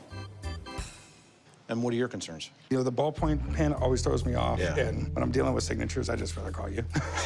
Okay, the first guy I want to look at is Sandy Koufax. I mean, he's the main guy for those Dodger teams. He kind of rolled off his letters, as you could see here. He had a great way of finishing it off with his X that kind of dropped down. The next guy I'd like to look at, and that's the great Don Drysdale. The great thing about Drysdale, I always look for it, pinpoint to one thing, is he dropped his S down in his last name. And I keep looking at that, and I look at those two things. So what do you think? You know, after seeing the players I just pulled up here, there's no question the signatures are authentic. Okay. Great, great. Okay, the next thing I want to do, I start looking at the players, Don Newcomb, Rube Walker, there's Ed Robach on the bottom, and Ken Lehman. That's kind of odd. Now, that's one signature I have to pause at. But Ken Lehman was a guy that wasn't part of that 59 team. It's not a 59 World Series ball. If I had to guess, probably like a 57 ball. And unfortunately, they didn't win a World Series. Okay. Value-wise, what are we looking at? I'd put the value of this ball right around $450. Well, appreciate you coming in, man. Good to see you. Thank you. Thanks, man. Nice to see you again. All right. Thanks. Take care. The seller didn't like my appraisal of the ball. It was signed at a reunion show. Does it have appeal? Yes, but it's very limited. What are you thinking? I'm thinking I'll give you $250. No, no. I mean, No. you know where I'm at with it, buddy. Are we even gonna make a deal, or are we just wasting each other's time? You asked me for $3,000. I'm telling you $250. I mean, let's. No, it's still a $750 baseball to me. $750 baseball to you? Yeah. It's not to me, my man. I appreciate you coming down, though. Next time. All right, thanks. With the ball now still in my possession, I'm probably definitely going to hold on to it because I know it's going to just go up in value. So it's a great ball to have. I'll keep it. Hey, can I help you? I have a Babe Ruth baseball card. Did you say Babe Ruth candy bar? Really? I was hungry. I came down to the pawn shop today to try to sell my Babe Ruth baseball card. When I found this card, holy moly, I almost crapped my britches. I like to sell it because I would like a new car. Asking $65,000 a day, but lower I would go, probably about $45,000. Where did you get this? I found it in our shed in our backyard. You just found it in a shed? It was in a lockbox. It was my grandfather's. All right, you know, this is Babe Ruth when he was still with the Red Sox. Some people consider the best baseball player ever. I mean, if he wasn't a pitcher at the beginning of his career, he would have probably hit over 1,000 home runs. Wow. No one knew him as a pitcher. Yeah, most people don't realize he started off as a pitcher. And most people don't realize what a great pitcher he was. I mean, literally 1 year of pitching, his ERA was 1.75. Wow. What happened with Babe Ruth, I believe, is he kept on telling the owner of the Red Sox, I want to be a hitter full-time. I don't want to pitch. I don't want to pitch. And it eventually ended up going to the Yankees. This got to be the dumbest trade in baseball history. You know what? That's why they didn't win the World Series for a very long time. It was the curse of the Bambino. Babe Ruth is one of the guys who made baseball America's favorite pastime. His record of 60 homers in a season took over 30 years to break, and his lifetime home run record took even longer. Baseball cards like this were generally sold in cigarette packs. Back in the day, major stars used to endorse cigarettes. Nowadays, they don't do that. Now, this one, I find it a little weird that it's got a newspaper advertisement on the back of it. Do you have an idea what you wanted for it? $65,000. $65,000. This is the big thing with a Babe Ruth baseball card. Right. They've been faking these things since the 40s and the Right. 50s. They've always been worth money, so they've always been faked. So I'm not gonna say it's real until I have someone else look at it. That sounds awesome to me. If it's real, you hit a jackpot. It's extremely rare for authentic Babe Ruth memorabilia to walk into the store. This could be an absolute jackpot, but 65 grand is way too much to risk without getting it checked out first. What's going on, Rick? Chum. How you doing? Doing good, man. What do we have? The Great Bambino. We got an old Babe Ruth card, man. You gotta be kidding. This is just awesome. I own Ultimate Sports Cards and Memorabilia here in Las Vegas. The guys call me down to the shop anytime a card comes in the shop that they need some help with. In baseball, there's no name bigger than Babe Ruth. By the time he was 19, he signed a minor league contract. The problem was, since he wasn't 21, the owner of the minor league organization had to take custody of him so he could sign the contract. Then his teammates kind of teased him, saying, hey, that's Jack's newest Babe, and that's how the name Babe Ruth came to be. That's cool. Then after that, that's when the dumbest move in sports history happened, when he got sold to the Yankees. It's been over 90 years, and I'm telling you, Red Sox fans are still pissed off that the best player in the sport was dealt to finance a Broadway play to a rival, especially. To finance a Broadway play? Yeah, the owner of the Red Sox had, I guess, another interest aside from the sport, and it's known as the dumbest move ever to happen in sports. But Babe Ruth items, especially from his playing days, these are pretty much one of the only guarantees in sports memorabilia that always go up. Babe Ruth items, they appeal to any collector. His name is just so important with sports in general, it's an absolute must-have for any sports fan. What you have here is one of Ruth's earliest cards, and it's the very first ever feature him in his Major League uniform. This is a top 5 must-have for any serious collector. What this is, the Sporting News, they basically had 2 200-card sets that were distributed in their publications every week. On this one, we have the Tribune advertisement, which of the 2 Babe Ruths, this one's the more preferred one. Last time I checked, there might have been maybe 40 or 50 of these known to exist. The highest graded example of this I saw sell for over $200,000 not too long ago. So is it real? We're gonna find out right now, man. All right. Let's start with condition. It's not mint, but it's not bad. The corners and the edges are actually quite nice, and what's amazing about it, the centering is almost dead on. What we're looking for is we need to analyze the paper stock and just overall feel and texture. Now, as far as value on this, nothing. What we have here is not a real card. The whole texture's off, the coating on the surface, and especially the printing.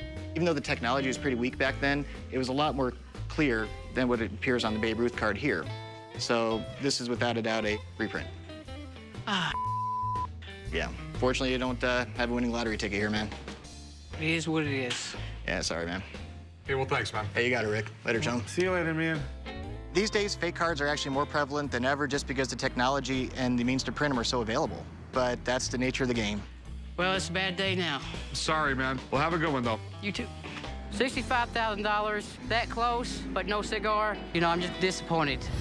What can I help you with? I've got a couple items here. Baseball rulebook from 1913. And then I've got an autographed baseball signed by 2 Hall of Famers from the 1919 Chicago White Sox. Seriously, the Black Sox? The ones that threw the World Series. Okay. So how'd they get in the Hall of Fame? They weren't in on it. Yeah, sure. I came to the pawn shop today to sell an autographed baseball, and I also have a rule book. There's 7 signatures on the baseball, but the 2 main ones are 2 Hall of Famers from the 1919 Chicago White Sox. I'm looking to sell both items for $1,000, but I'll take, a few hundred. Have you had this checked out by anybody? I have not. It was given to me. Okay. Anything from the Black Sox is cool. Yeah. And can be worth a lot of money. Got Ray Schalk, the catcher, and Red Faber as a pitcher. Red Faber didn't pitch in the World Series. He had the flu. Okay. And Ray Schalk caught the pitchers, and he was able to determine that there was a fix-in because the pitchers were not throwing the pitches he was calling. They were the lowest paid team in baseball That's at what it that was. time. Yeah, there was really bizarro contracts back then. Basically, you signed your contract, and you were stuck for life at that salary. They just wanted to stick it to the owner and get paid more. Yeah. Makes it a lot easier to screw over your boss if he's a Yeah. It's hard to imagine today a team throwing the World Series, but back then, they didn't have the giant contracts they do now. White Sox owner Charles Comiskey was notorious for underpaying his players. I guess they got tempted. And this is the rule book he gave you. Right. There's some cool rules in there that I didn't even know about. There's a rule in there that if they soil the ball, there's a $5 fine. Okay. It's pretty detailed for 1913. All right, this is my big concern. The same guy who gave you that ball gave you a fake rule book from 1913. Fake? How do you know it's fake? First off, the staples are wrong. Modern staples in it, okay? We have paper with 0 oxidation. After 100 years, there would be browning, there'd be all sorts of things going on with the paper. This paper is brand new. We have this stamp right here, it looks like it was done with a rubber stamp. It's not a rubber stamp, it's printed. This is not one you would have gotten in 1913. This is reprinted from the original. Now, the ball, I have no idea. You know, I'd love to have it, but you got to realize there's probably 20 fakes for every real one. I mean, it's that common. It's that common? Really? It's that common. My guts tell me that it's real. You mind if I have someone come down to look at it? Not at all. No, All right, I look forward to let me it. go make a phone call. I'll be right back. You got it. The fact that the rule book is a remake makes me nervous, but the ball does look legit. It's definitely worth getting checked out. Hey, Drew, what's going on, buddy? Hey, guys, how you doing? Good to see you. The guys always call me down when they're suspicious about signatures or question documents, and they always want me to take a look at it. There is 2 players from the 1919 White Sox, supposedly guys who didn't cheat. Yeah, what a scandal. Probably the biggest one of baseball all time, right? Yeah. Well, the 1919 White Sox were involved in the big scandal where they got the nickname the Black Sox. 8 players got together to try to throw the World Series, and they actually did. It's probably one of the darkest days in baseball history. All right, well, let's just concentrate on the 2 main signatures. I'm sure some of the other signatures are probably big leaguers too, but not ones I can recognize. We have in the middle here, appears to be Ray Shulk. Very odd K that he makes. He was considered the greatest catcher of his era. Red Faber right below it. Now, he was one of their best pitchers and future Hall of Famer. Red Faber's signature is kind of like a printing style. It's simplistic. Well, if you take into account all the other evidence I can see, congratulations, you got a good one. Yes. Yes. Good for you. Yeah, I'm completely shocked. I mean, I thought for sure it was going to be fake. Now I just got to figure out what it's worth. These guys are huge names. In fact, because they're tied to the Black Sox scandal, that definitely keeps the value of the ball way up there. The condition of the ball is very good. I would have to put a price on it. Around $2,000 retail. Yes! All right, thanks, man. Good to see you again. Like I said, I'm still in shock here. All right. I'm really glad I called in Drew and didn't let this one get away. Hopefully, I can get this at the right price. I'll give you $600. No, no way. Your expert said 2,000.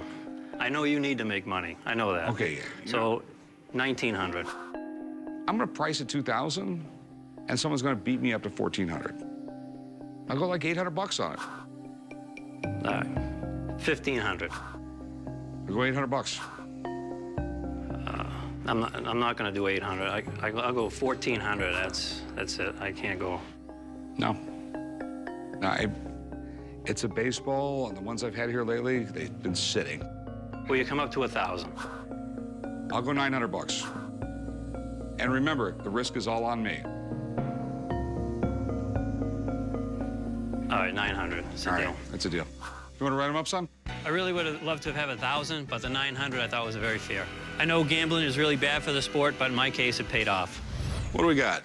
I've got a triple autograph photo of 3 of the greatest baseball players to play. We got Killebrew, Mays, and Mantle. Mays played for the Giants, Mantle for New York, Killebrew for the Twins. You got all that just by that photo, huh?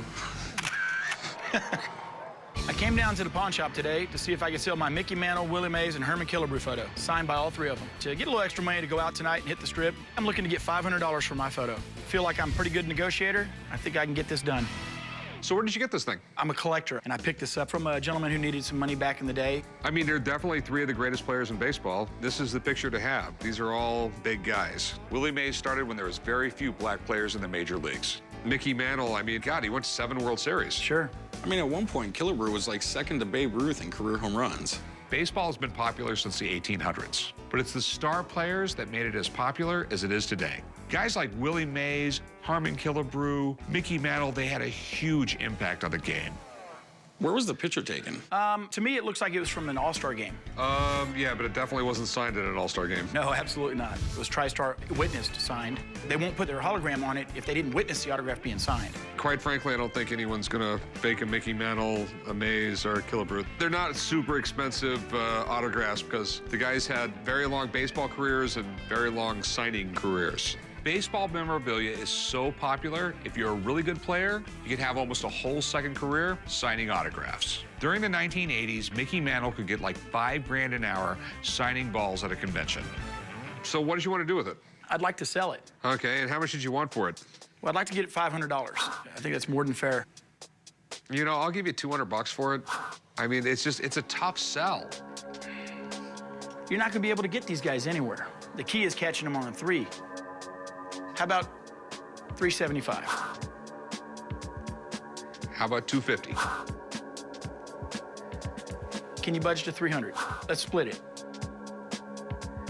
All right, $275. How about $295? $275.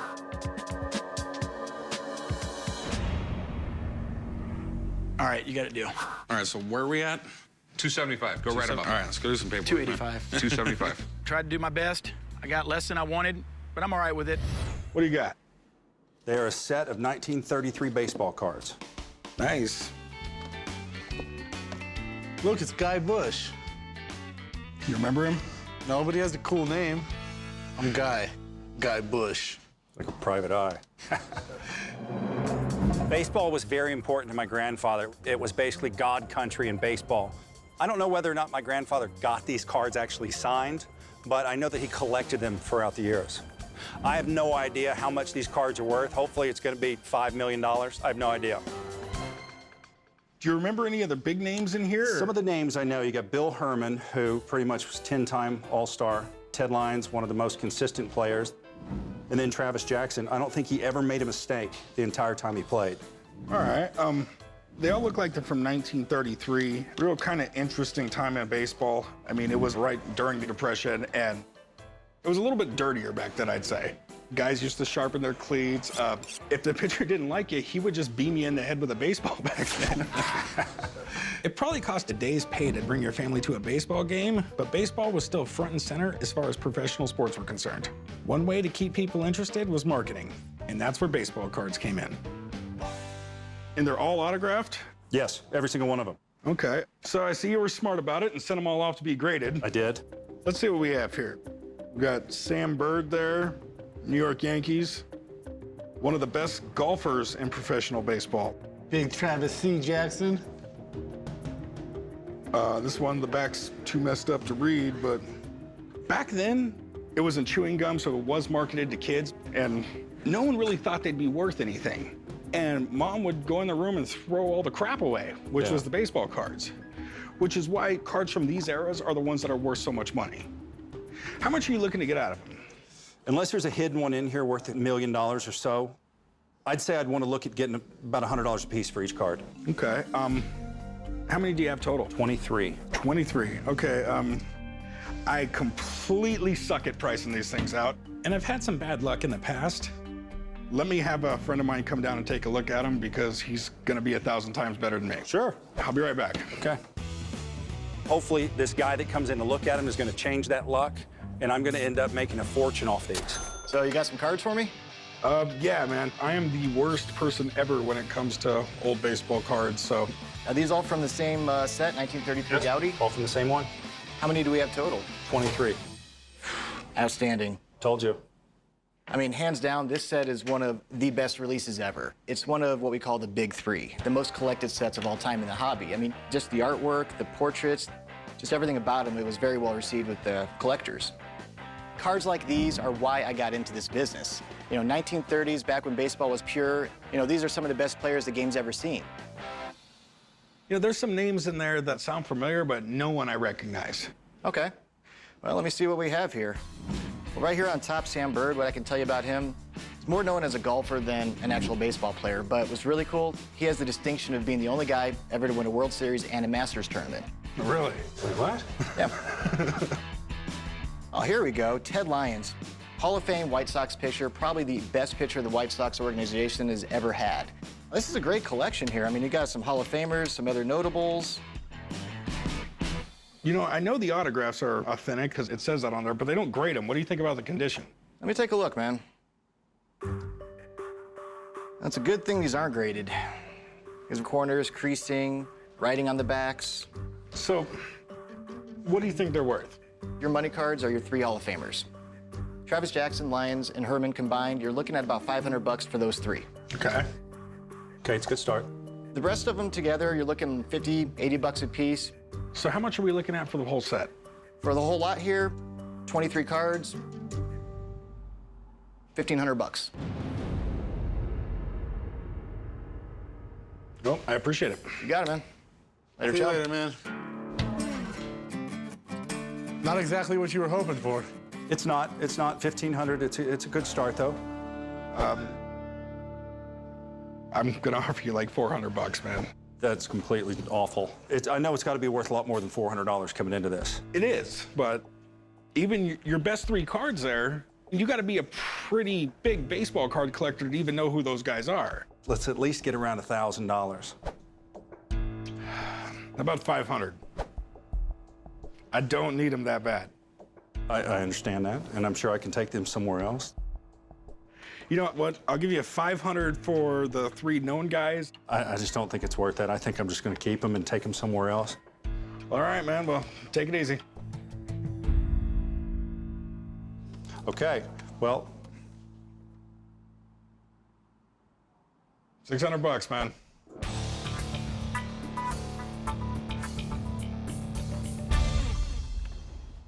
okay. I'll do the whole set for $600. All right, I'll meet you over there. Let's write them up. Now, I've been here before, and I keep coming back because I think I'm addicted to this. It's kind of like going in and playing poker. You got to bluff a little bit. You got to stare that guy down and see if eventually he's not going to know what he's talking about. What do you got? What I got here is a very rare Babe Ruth Boston Red Sox team photo from his 1915 rookie season. That is cool. I love Babe Ruth. The guy had a really interesting life. Did you know, apparently at 7 years old, he was so bad that his parents put him into reform school. Didn't want anything to do with him at 7 years old, which I think is probably bad parents. Yeah, correct.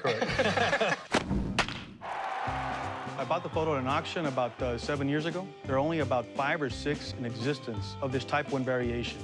I'm asking $12,500, but the least I'll take is probably $9,000. God, this is pretty amazing. Because Babe Ruth didn't have a rookie card, as far as I know. This is considered a type 1 photograph. So this was actually printed in 1915, right off the original negative. That's cool. A lot of people don't know that in 1914, 1915, to sign a legal document, it wasn't 18, it was 21. Correct. So the Red Sox more or less had to be his guardian, and I think the Yankees paid like $200,000 for him, which was just an enormous amount of money back then. I guess they thought he was that good. Right. But next thing you know, the biggest rock star, I don't think there's ever been anyone as big as Babe Ruth. He transcends generations and generations. And this was a publicity photo of some sort? Correct. They put these in the newspapers. These are very rare. They tell me there's about 6 of this type 1 variation in existence, but the other one I've seen has pinholes in it. Anything Babe Ruth from this time period is worth money, if it's real.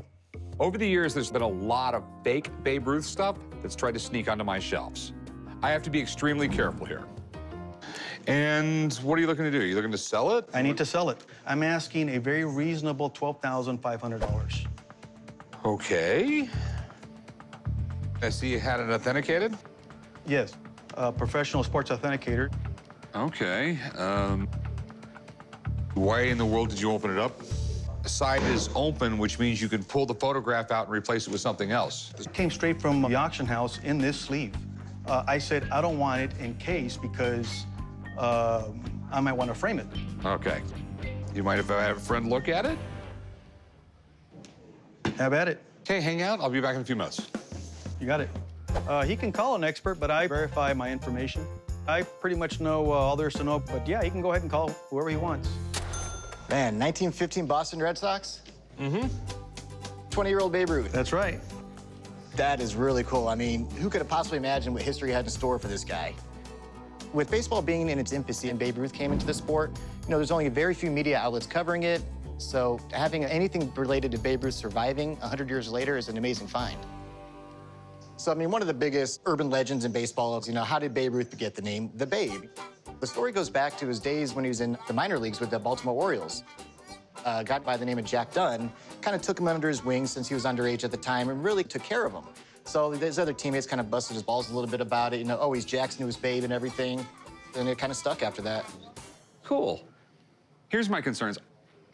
Okay. It's open. And everything I see PSA is generally sealed up. Sometimes. With PSA, you can have discretion as to whether you want it encapsulated or just stickered. In this case, it has just a sticker on it. And in looking at this one, I mean, the sticker, the letter, the condition, everything's authentic on this. Okay, that's cool. Okay, so the big question, what do you think it's worth? I can't emphasize how exceedingly rare it is to find an image of Babe Ruth, especially from his rookie year. So these are actually a really big deal. And honestly, man, in this kind of condition, on a good day, I'd say you could sell this for about 10 grand. Okay. Thanks, man. You got it, man. But when you're talking about a photograph from his rookie season, 100 years old, there are far less of those out there than there are autographed baseballs or other items. I don't think it would last long in any retail setting. Well, verified. I mean, what's your best price on it? What about 12,000? There's no way in the world that's gonna happen because I don't think I can get that much out of it. You heard Jeremy. On a good day, I could sell it for 10,000. So, I'll give you 7 grand. 7 grand, wow. You heard what the man said. They rarely come up. I think it'll sell fast, I really do. 11,000. No. I will go 7. I take all the risk. I have stuff all over the place in here that I thought would sell real quick. Will you do 8,500? No, I will do 7,000. That's what I can do. I've come down. You haven't bumped up not even a nickel. I won't bump up a dime. Yeah, I don't think I can let it go for that price. But thanks anyway. All right, thanks for coming in, though. All right, okay. I'm disappointed he didn't budge from 7,000. I thought he would at least come up $500. Well, looks like it's back to the auction houses and see if I can get a little more money for it. What do we got? Well, I have Bucky Dent's cleats from the famous 1978 tiebreaker game between the Yankees and the Red Sox. Hell yeah. Bucky Dent. Aha, yes, that's the one. I'm definitely interested. In that 1978 game, the Red Sox thought they had it won, and here comes Bucky Dent, and he hit one of the top home runs in baseball history to knock the Red Sox out of the playoffs. The least I'll take is 3,000. I mean, this is like one of the most famous games of all time. You have the Yankees and the Red Sox playing in a one-game playoff to make the playoffs. Out of nowhere, here comes Bucky Dent, hits a 3-run home run and knocks them out of the single-game playoff. So Bucky Dent was an average batter at best.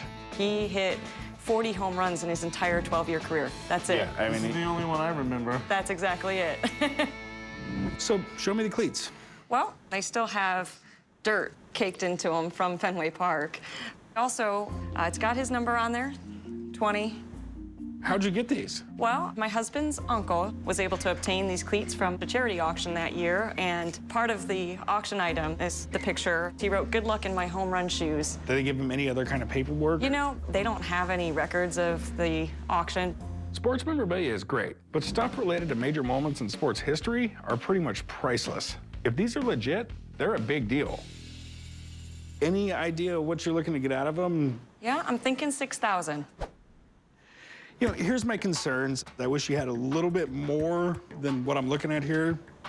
I mean, you would think if he was auctioning off his home run shoes, he would have at least signed in the same color ink. You know, I got a buddy that deals in this stuff all the time. You mind if I give him a call and have him come down? Oh, that'd be great. I'm absolutely confident that these are the shoes. That being said, I'm a little nervous because I'm not sure what he'll say they're worth. What I love about these shoes is they just scream the curse of the Bambino. When the Yankees started the season, they were quickly falling out of contention. Even at one point, they were like 14 games behind Boston. And by the end of the year, they actually tied Boston and forced the one-game playoff. So by the 7th inning, the Red Sox fans, they could already see themselves playing the Royals in the ALCS. They were up 2-0. Well, then all of a sudden, Bucky Dent's up next. Well, who knew the little light-hitting shortstop would end up crushing a home run? The Yankees won 5-4, and Bucky Dent's home run is one of the most important moments in baseball history. So if these are actually the shoes that he wore in 1978 when he hit that home run, we'd be looking around $20,000 or $25,000. Great. So is that a Bucky Dent signature? We have 2 different colors of ink. The top portion is his handwriting. The bottom is just a copy of his signature printed on the paper. Okay. Okay, so it looks like he wrote the note, but he didn't sign it. Can you authenticate the shoes? All right, so we do have a pair of Adidas size 8.5 shoes with the number 20 marked on the back. Now, when Bucky Dent came to the Yankees in '77, he did change his number from 30 to 20, and he also did wear size 8.5. Specifically, Bucky Dent wore the MVP model of Adidas, which if you look right here above the stripe, it's hard to see, but it does say MVP on it. Okay. What I can tell you about these shoes, these are absolutely authentic, game-worn Bucky Dent shoes. Oh, wow. The value, as is, you're looking around $300 or $400. Oh, man. Why such a big swing? Well, in order to get $20,000 or $25,000, we would need a lot more proof that these are, in fact, the shoes he wore October 2nd when he hit that home run. Why would he write, "Good luck with my home run shoes"? The problem is there's nothing saying that these shoes are the home run shoes. You have a photo and a pair of shoes and no common denominator. Well, I respect your opinion. I appreciate you coming down, man. Thank you. See you later. I have to admit, I'm disappointed in what he said because I feel like you guys could get these authenticated and make that $25,000 easily. And I will right now. I'll buy them off you for $300, and I'll go out and I'll do all the legwork and get them authenticated, and I'll sell them for $25,000. No way. You can't meet me somewhere down the middle of the road there. I'll come down to 4,000. You'll go down to 4,000. Yes. All right, and I'll go up to 400. Well, fair enough. Then I'll take him home with me. All right. All right. Thanks a lot. so much. I was pretty disappointed when he said $300 to $400. I absolutely think I have enough proof based on the evidence. What do we got here? I have a 1977 World Series Dodgers pennant that I bought at an auction, and I noticed this signature on it. Okay, that looks like Frank Sinatra. Oh, Blue Eyes, huh? He probably was a Dodgers fan. I knew I didn't like him. When I realized that I scored Frank Sinatra's signature, it was one of the better moments of my life. I think this is twice as cool simply because it has the LA Dodgers, which has a huge fan base, and Frank Sinatra, which has even a bigger fan base. Does anybody like the Dodgers? I do.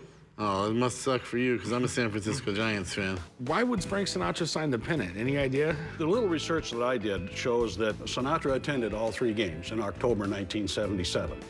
Someone probably went and got a pennant and asked him to sign it. So how did you come across it? Several of these banners came up at this auction, and I bought them. It's kind of strange that he actually signed it. He was really, really known for not signing autographs. I mean, this guy rolled with a crowd of really big dudes that if you ran up to him and asked for a signature, you'd probably get shoved on your ass. Okay. He probably didn't have his goons all around him at the baseball game, so it's possible someone could have walked up to him and got an autograph. You know, it's very possible that it could have been, you know, someone on the team or someone for the organization. I mean, I'm sure after they won, Frank Sinatra went back into the locker room and talked to all the guys. I mean, he was 10 times more famous than anybody on the team. Who would even want this thing? I know you hate to admit it, man, but there's a lot of Los Angeles Dodgers fans out there. I've never heard about a connection with Sinatra and the Dodgers. And even if there is, would a baseball fan be interested in a Rat Pack signature? So what are you looking to get out of it? The research I did says it should be worth retail about $1,500. I'm looking for $750. $750? You know, I've got some concerns here. I'm just kind of trying to wrap my head around Frank Sinatra on a Dodgers pennant. You know, it's kind of two real things that don't really go together. You know, if you had the actual team signing it, then, you know, I could see a value there. If you had, you know, a Frank Sinatra set list signed by him, I could see some really value there. I'm not a signature expert. I did the signature research, and that signature is real good. And I have no idea what to even price the thing at, man. I've got a buddy. You mind if he comes down and takes a look since we don't have any paperwork? That's fine. All right, I'm gonna go call my buddy. I'll get him right down. I don't have any problems with having a professional look at it. My fingers are crossed that this is good news and that this is really his signature, and we can make a deal today. Frank Sinatra was a huge baseball fan, and he was a huge, huge Dodger fan. Matter of fact, him and Tommy Lasorda were as close as could be. So on April 7th, 1977, which is the same year as that pennant, he came out opening day, sang the national anthem for him, and they bonded ever since then. Okay. So tell me, what are your concerns about this piece? First and foremost, I don't know if the signature is real. I don't even know what it's worth. And Frank Sinatra signing a baseball pennant, they don't seem to go very well together. Okay, well, first we'll get in here, we'll analyze the signature. And oddly enough, Frank Sinatra did sign baseball-themed items. I think you'd be pretty surprised at that. Wow. Most of the work that I actually do is more detective work, trying to get to the bottom of things, trying to figure out how something was signed, and really making sure someone actually signed the piece. And there's the ink on the pennant. Looks like a felt-tip pen. I see some overlapping here. Right away, we know this is a live signature. So that's a good thing. It's actual ink on the item, and he actually signed it, as opposed to being printed or being reproduced. Okay. Next, I want to take a look at my exemplars and compare it to the signature. Frank Sinatra was notorious throughout his entire career for having women sign for him. I mean, he just didn't like to sign autographs. Now, what I pulled up here was a baseball he signed a few years later. And as I start to look at the two signatures, I start to see some pretty distinct similarities of how Frank made his autograph from one to another. Okay, well, I'm glad you're the expert because they look absolutely nothing the same to me. Okay, when I take a look here, first of all, the Fs are a little different. But you know what? You could blame that maybe on the item being signed. You have a baseball that's more curved. You have a pennant that's flat. He's probably signing this on a flat surface. But I start to see similarities in angle, the slant, the pressure. So you think it's official? Well, based on everything I've seen today, the ink analysis, looking at the exemplars side-by-side comparison, I feel that Frank Sinatra signed this pennant. Yes. So it's still worth nothing, right? Well, not exactly. The signature isn't as strong as I'd like to see it. It's about a 7 or an 8. But I feel this signature in this state on this pennant is worth about $600. All right, man. I appreciate it. Cool. Good to see you guys. All right. Thanks. See you next time. Whoever ended up getting this signature was probably one of the luckiest people in the ballpark. First of all, interaction with Frank Sinatra, and then second, his autograph. Well, you heard what my guy said. Reasonably, I can expect to get $600 out of it. I'll offer you 3. My research is a little different. Online, Frank Sinatra's signature just plain is $1,200 asking price. And I'd like to negotiate with you. $700, I think that would be a fair price. You know, I've got to trust my guy. I mean, he works for probably the most reputable company that there is when it comes to autographs. I'll go up to 4 if it helps you. I don't know that he's an expert on value. He's an expert on signatures. So I'd say he's an expert all the way around. All right. Give me $500 for it. I'll go $450. You're $450, I'm $500. Let's meet in the middle. Make it $475. All right, man, let's do it. I'm done with this. You can write it up. I spent $25 on all 10 of these banners, and I just made $450. Did you order pizza? No. What do we got? Is that a pizza box or a base? I came into the pawn shop today to sell my 2016 Chicago Cubs base. This is the granddaddy of baseball memorabilia. I'm looking to sell the base because I'm not a big Cubs fan, and I think that there's Cubs fans out there that would really appreciate this probably a little bit more than I do. I mean, it's pretty cool, dude. So this was from the World Series when the Cubs finally won a World Series. Correct. This is actually the first base from the 7th through 9th innings of Game 2, which marks the first time that the Cubs won a World Series game since 1945. And that's why they're known as the lovable losers. I guess not anymore, but... Well, I mean, it'll probably be 100 years before they win another World Series at least. So where'd you get it? Actually, you can get them from Major League Baseball. They sell the game-used memorabilia after the fact. And I bought a huge collection of World Series bases months back, and this is probably one of my best ones that I own right now. Okay. How much you want for it? I'm looking to get $30,000 for it. $30,000. How'd you come up with that number? The Game 7 base that was from the last inning went for $101,000.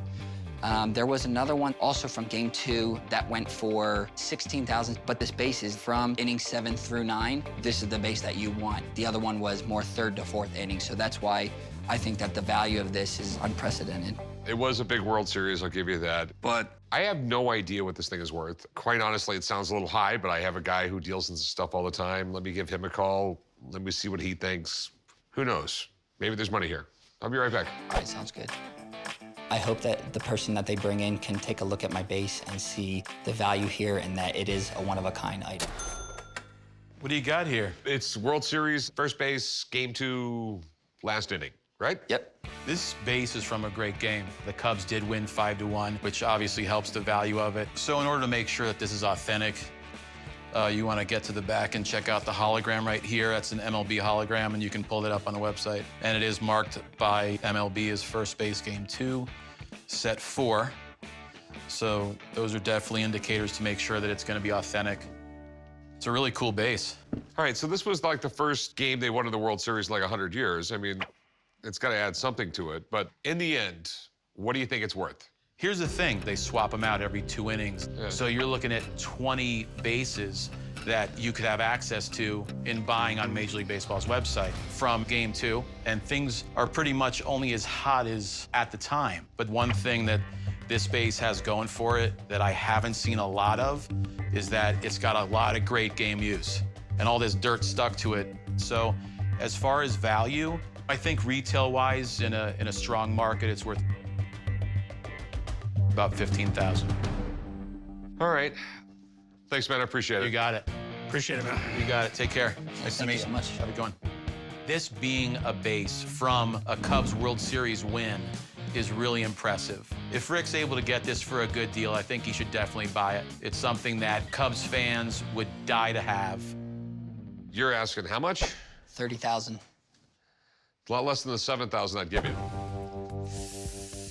It can go nowhere near that. I mean, this is it's a one-of-a-kind. It's baseball history. It's one of a kind, but just in that series alone, there was 140 one-of-a-kinds. Yeah. And if you think you can get $30,000 for this thing, more power to you. There's Cubs fans out there, and some of them are crazy. So have a good one. I appreciate it. Thank you, guys. I'm gonna hold on to it because this $7,000 offer isn't even in the ballpark for what I'm looking for. Hey, what do we have here? I have a signed check by Babe Ruth for 2 rows of seats for the 1937 World Series. The Sultan of SWAT. This guy lived the American dream. This guy was an orphan, and he went from nothing to, you know what? He probably had more fans than the president. Foul ball! I think everybody's a Babe Ruth fan, and it's one of the most sought-after signatures. I'm looking to get around $8,000 for this piece. Probably the least I would take for this, maybe around $4,500, possibly. You got his stats right here. He hit 714 home runs. What people don't realize now is, I mean, he got these stats when they played less games every year. Right. It just wasn't possible to play as many games back then because a lot of times it was a 2-day trip on a train to get to where you're going to play the next games. Right. And the other thing I love about Babe Ruth, he never really looked like he was in peak physical condition. But he put up the numbers. Yeah, I mean, it got to the point where he would come up to a plate and they would just walk him. You can't overstate how important Babe Ruth was to the game of baseball. I mean, before he joined the Yankees, they had never been to the World Series. These days, it seems like the Yankees win every damn year. And the Babe is the one who started that trend. Now, one thing that, you know, puts a doubt in my head that it's for tickets, I just can't imagine that they would make him pay for seats. You know, they call it the house that Ruth built, but yet he had to buy his own seats for the World Series. You would assume he should be able to get any damn thing he wanted. It's $481.70. That's a little odd. World Series seats were expensive, but back then they priced them. These are $3, these are $4, these are $5, these are $10. It's sort of hard to come to that figure buying seats. But it's endorsed by the Yankees World Series Fund, too. He went to World Series Game 1 and 2. He bought seats. Okay, how do we know it was for rows of seats? That's what it said in the description. And, oh, we have the PSA. Correct. All right, and it's signed by Steve. He's a friend of mine. You know, this is the company he works for. He works for PSA, and he does this stuff all the time. Anything with Babe Ruth's name on it is a sports collector's dream. And this is pretty cool and unique because of the unusual theory behind it. I know it's legit because my buddy Steve authenticated it. But the backstory does not entirely add up, and that affects the value. How much you want for it? I'd like to get $10,000. That sounds like a lot, to tell you the truth. Looked at a lot of Ruth signatures throughout the years in my collections. I know what I've paid for items. But this is so special due to the fact it's just a point that he had to buy his own seats. That's just crazy to me. And, you know, it might boost the price up. It might. To $10,000, I don't know. Let me call my buddy Steve. This is the actual guy who signed this report. That's great. I'm going to give him a call. Let me get him in here. He'll take a look at this thing, and he'll help me figure out a price. Do you mind? Oh, no problem. Okay. No problem. I will be right back. Okay. I have a certificate from PSA and DNA signed by Steve Grad, so I'm pretty excited that he's coming in to look at it. So that'd be funny if he said it's not authentic. It would be kind of hilarious. Hey, what's up, man? How are you? How you doing? Hi. Well, here's the check I was telling you about, and the piece of paper you signed. Wow. Okay. Okay. You want to verify your signature? Let's see. Well, this is it. Pretty interesting. It's a check written by Babe Ruth to the New York Yankees, and this guy says that it was for World Series tickets. You guys mind if I take a look at this? Go ahead. Babe Ruth was the guy who really changed baseball and made it what it is today. He signed a lot of autographs, but the value kind of keeps going up and up, especially on single-sign baseballs and stuff like that, where, you know, the value is almost through the roof now. This is a pretty standard Babe Ruth signed check. Pretty common of Ruth to sign G.H. Ruth. He typically went with that style on checks because he had to. Is more legal. There's no issues with that at all. When I look at the check, you know, just looking at aesthetically, the one thing that kind of kills it for me is the stamp. You've got the stamping over part of the signature. Signature would grade about a 7 right now.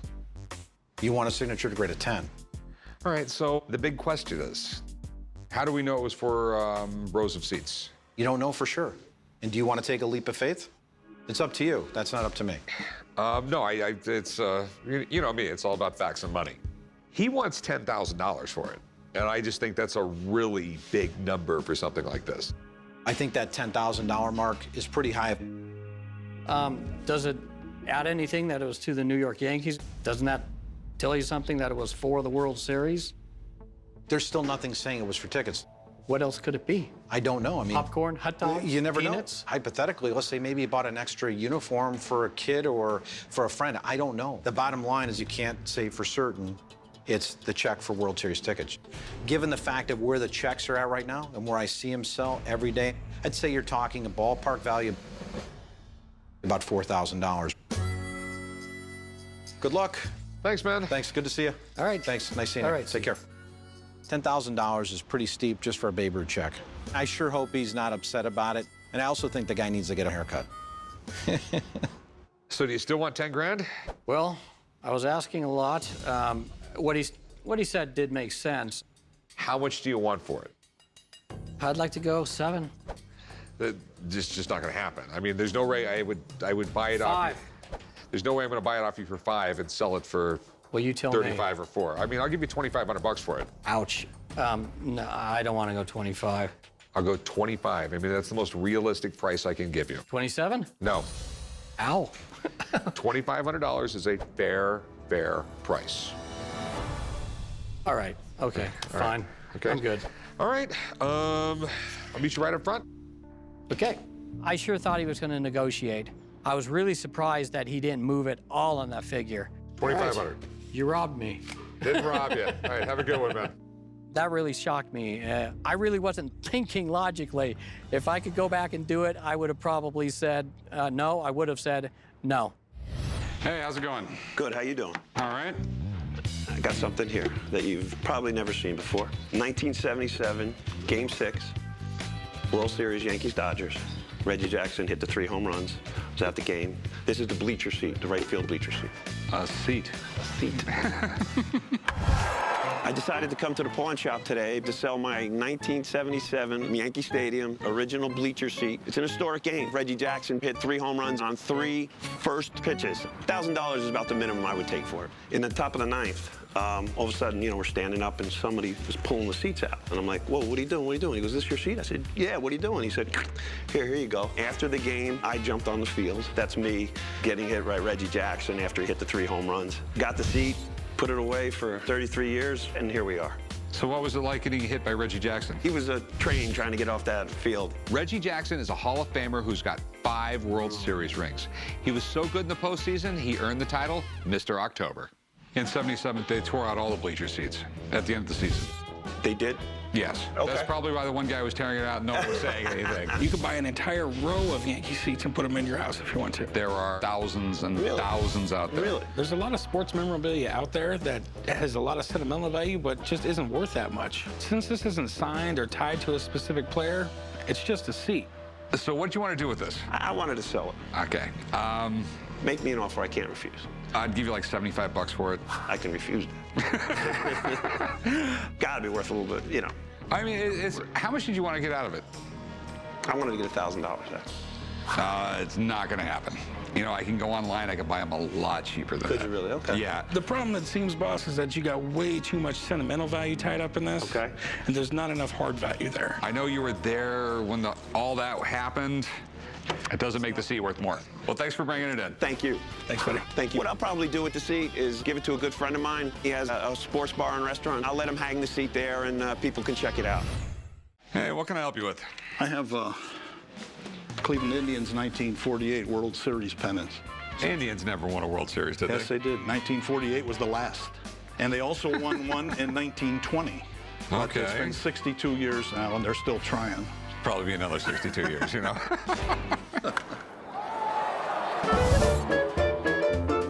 I decided to come to the pawn shop to try and sell my vintage Cleveland Indians baseball pennants. It was a big deal in 1948 when they won the series because we were all, at 8 years old, we were all aspiring ball players, and we looked up to all those big league players like they were God.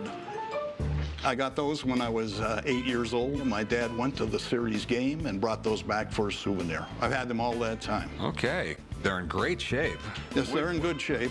I thought it was about time to move on with it and have someone else appreciate them like I did, really. These are nice. These pennants really take you back to the golden age of baseball. And memorabilia from this era is extremely popular. So do you remember the team that year? Or? Oh, yes. The name that really stands out is Bob Feller. He was one of the best pitchers in the league. Pitched, I believe it was 3 no-hitters. And in the middle of his career, his 20-year career, 4 years were spent in the Navy. He was a gunner. A lot of those baseball players did that. They went in the service. Ted Williams, Joe DiMaggio, they all did. I thought that was tremendous. During World War II, there was no Major League Baseball. It's incredible to think these guys gave up 4 years of their peak playing time to join the military. But it was a time when everyone was focused on the war effort, baseball players included. So what do you want to do? You want to pawn it or you want to sell it? I'd like to sell it. So what were you looking to get out of them? I'd like to get $600 for both. $300 each. I mean, it's really great. I'd love to have it. But, you know, I just hate to give people what they're asking, so why don't you let me give you $500? If you do that, I will accept that. Okay, we got a deal then. All right, thank you. I'm really happy I got these pennants and for a great price. It was one of those rare occasions when the guy knew what he had, but wasn't asking for a price out of the ballpark. I have a 1929 Cubs World Series press pin. The Cubbies. I think it's the only team ever to go over 100 years without winning a World Series. I guess people just feel sorry for the Cubs. Sure they do. I've come to the pawn shop today to sell my 1929 Chicago Cubs World Series press pin. I could use the money. I'd like to get at least $1,000 for it. The least amount of money I probably will take is about $800.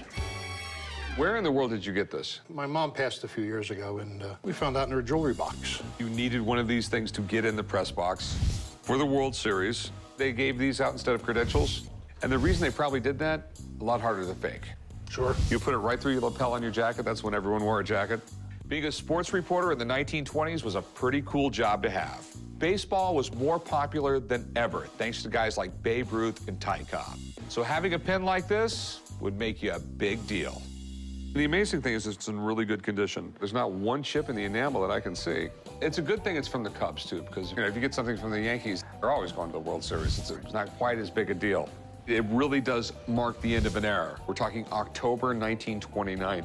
That was the height of the Roaring 20s. Literally a few weeks after this pin was given out, the stock market crashes. The whole world went crashing down. Since this is from what a lot of historians consider the golden age of baseball, and it's in great shape, I can definitely see some real value in it. Now tell me, what do you want to do with this? I'd like to sell it. How much you want for it? Like $1,000 for it. It's a seldom seen piece. I know it's a seldom seen piece, and it's going to be a quick seller. And quite frankly, it's actually a little cheap. Okay. $1,000. Okay. I was thinking like $1,200.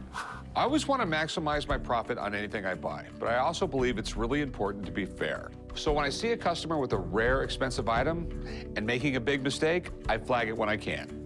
Getting $1,000 for it's just a little too cheap. Well, I appreciate that, and I'll take 12. Okay. That's absolutely no problem. I appreciate your honesty. That's not how you negotiate. Just go take the item, go write them up.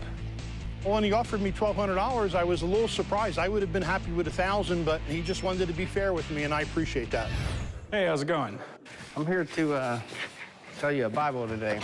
It better be real old, man, because there's a lot of them out there. Actually, it's got a handwritten letter on the back cover from Mickey Mantle to Roger Maris in 1977 during a Mickey Mantle rehab stay. Yeah, he was quite the party animal there, wasn't he? Yeah. Everybody knows Mickey Mantle, so any Yankees fan, it would be like the holy grail to own something like that. I'd like to get $1,500 for it. I'd be negotiable. If it was just a Mickey Mantle thing, I would just tell you to kick rocks. He made more money as an autograph signer than he ever did as a baseball player, and at one time he was the highest paid baseball player in the world. But the fact that it's a letter to Roger Maris is definitely cool, especially since apparently he was in rehab while he wrote it because he took more than a couple trips there. Mickey Mantle was one of the greatest players of all time, but he had a lifelong struggle with alcoholism. For an autograph like this, the money's all in the story. So I just need to make sure it checks out. All right, so what does the letter say? It says to Roger, I want to thank you for your kind letters. I never thought our friendship would reach past the playing field. Every day it blossoms. I have no paper to write on, so I hope the Lord will bless you through this book. As he has done me, God bless Mickey Mantle. All right, so have you ever got it certified or? I haven't. I thought about sending it off the PSA and just hadn't had time to do that. Any idea what you think it might be worth? I was thinking maybe around $1,500. It could be worth it, but if he was in rehab, it sounds really, really preachy and not very Mickey Mantle-ish. I mean, the whole story just sounds way too good to be true. Plus, you got somebody that covered the whole thing up in packing tape. Let me have a buddy of mine that authenticates for a PSA come check this out and see what he thinks it is.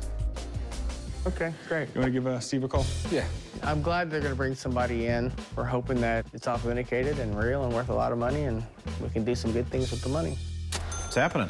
Apparently, we got a Bible with a handwritten note from Mickey Mantle to Roger Maris while Mickey Mantle was in rehab. That's pretty interesting. If Mantle wrote anything, along the lines with good content to Roger Maris, you're looking at some huge money. That'd be amazing, yeah. Well, check it out, man. Tell us what you think. The first thing I want to do is take a look at the ink. Now, it looks like maybe a tape was kind of applied to it first. I don't know if somebody did that to try to preserve it, but it kind of made it a little bit blurry. Well, yeah, that would happen. I mean, it would kind of pull that ink into the tape, so that's kind of that effect you get with that. Looks like it's signed to Roger. I want to thank you for your kind letters. I hope the Lord will bless you through this book. Yours truly, Mickey Mantle. It just doesn't sound very Mickey Mantle-ish. 1977, if he is in rehab, I'm assuming it's more of a letter, oh man, I can't believe I'm in this place. These guys say I'll get out of here in 4 to 6 weeks. Most of the stuff I saw Mantle write was more or less obscenity-laced. And I brought some examples of what we're looking at here, just in general. One of the few, by the way, of Mickey Mantle that's actually circulated in collections. But you see his writing. It's block lettering and his signature. This is from 1977. We're looking at a signature with speed, with flow, spontaneity. From this one to this one, there's no doubt in my mind Mickey Mantle never signed this. Well, it is just so far off, it's not even funny. It's a nice Bible to hold on to and maybe read from, but other than that, it's got nothing to do with Mantle or Maris. I can guarantee you that. Yep, thanks, Steve. All right, guys, good to see you, man.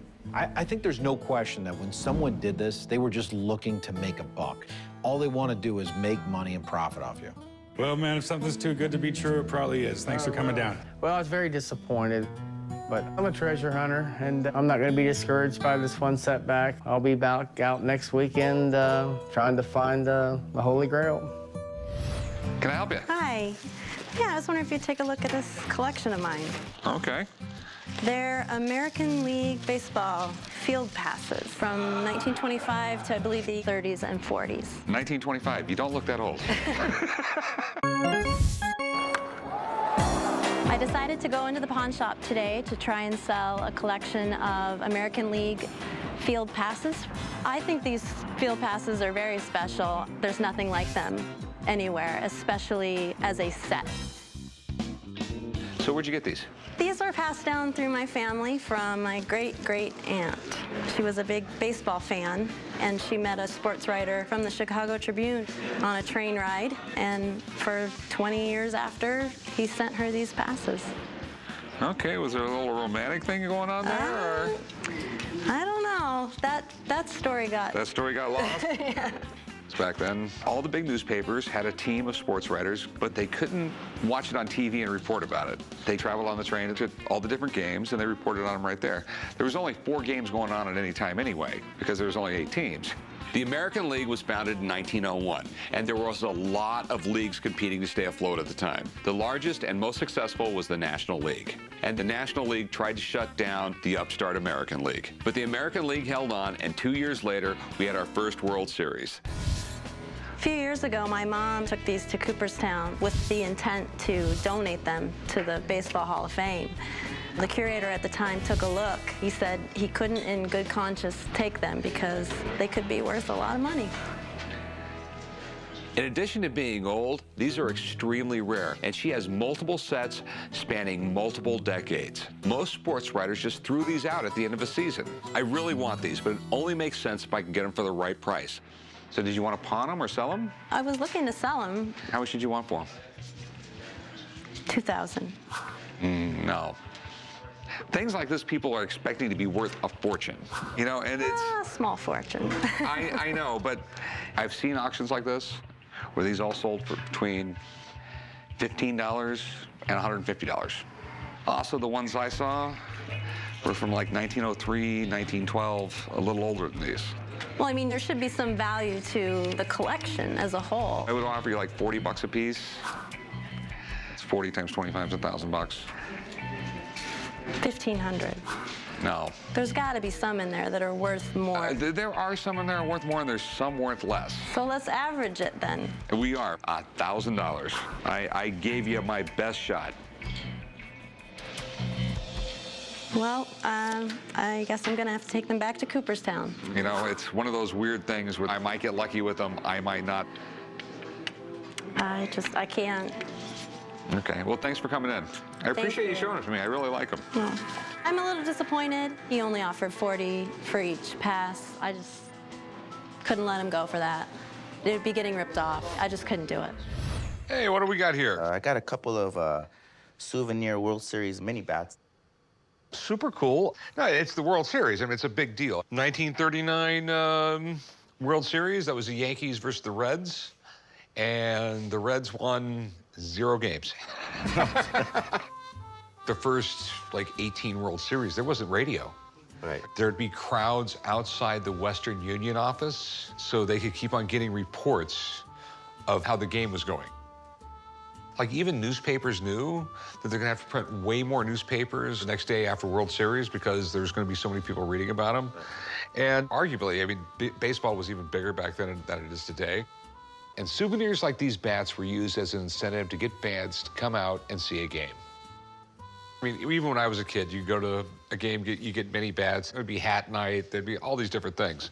And, you know, hats would wear out, but these things are practically indestructible. Okay. And then we have one here. What year is that? It looks like a 7 to me. Okay. 1957. The guy collecting must have been a Yankees fan because 57 was also New York Yankees, I think, against Milwaukee. But here's the problem.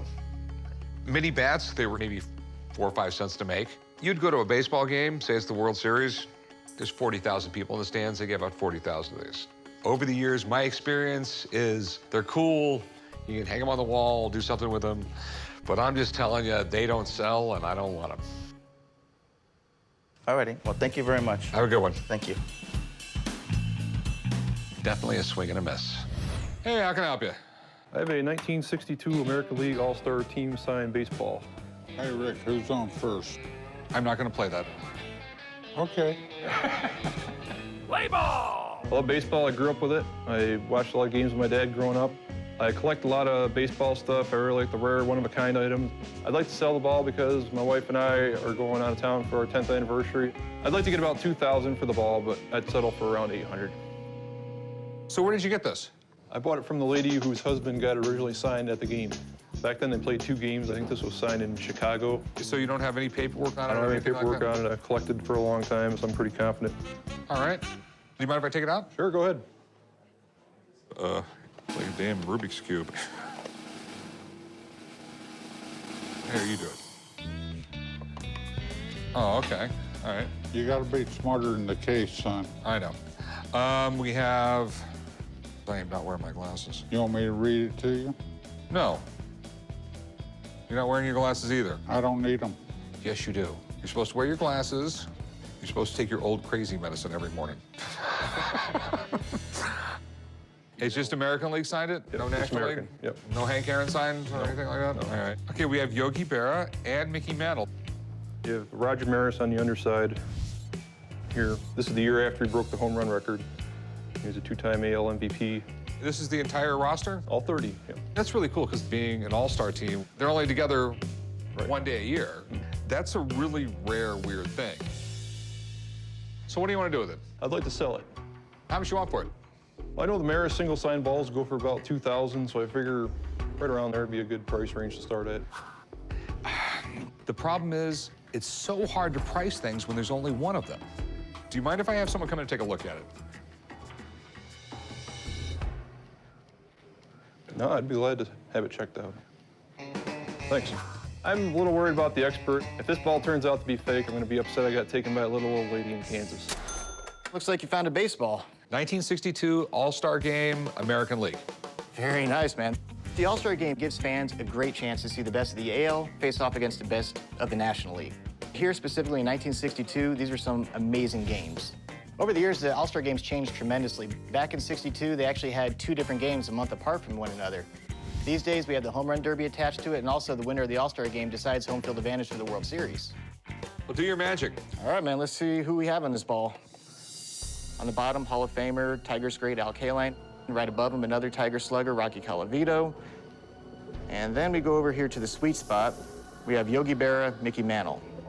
And on the reverse side, it's a little tough to make out, but we have Roger Maris. If this baseball has all real autographs, man, you're talking a couple $1,000 here. Wow. But the one big concern with balls from this era are clubhouse signatures. Clubhouse signature is basically your nice term for forgery? Yes, yes and no. By definition, a forgery is it's an attempt to actually fool somebody. With clubhouse signatures, when you have a multi-signed item, they're not meant to fool somebody. They're just not the actual person who signed it. Okay. Are the clubhouse signatures, or are they legit?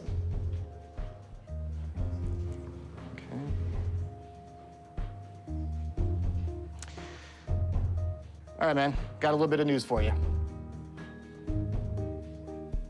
And K-Line and Aparicio, 100% good. But right here on the sweet spot, Yogi Berra and Mickey Mantle, both clubhouse. Very popular Yankees players, both in the Hall of Fame, signed a lot of autographs over the years. I have never seen an autograph of either of them look like that.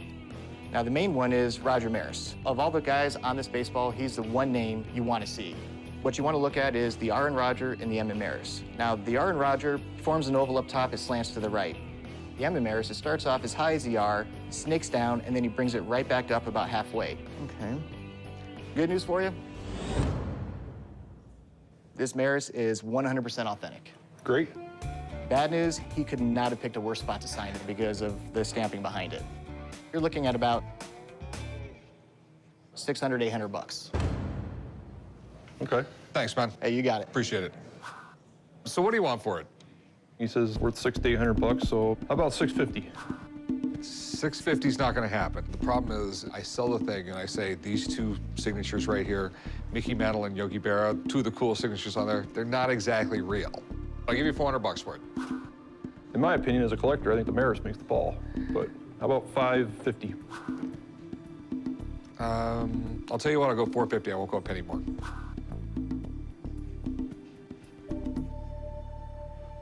All right, what the heck? $450's fine. All right, we'll do some paperwork. Thanks.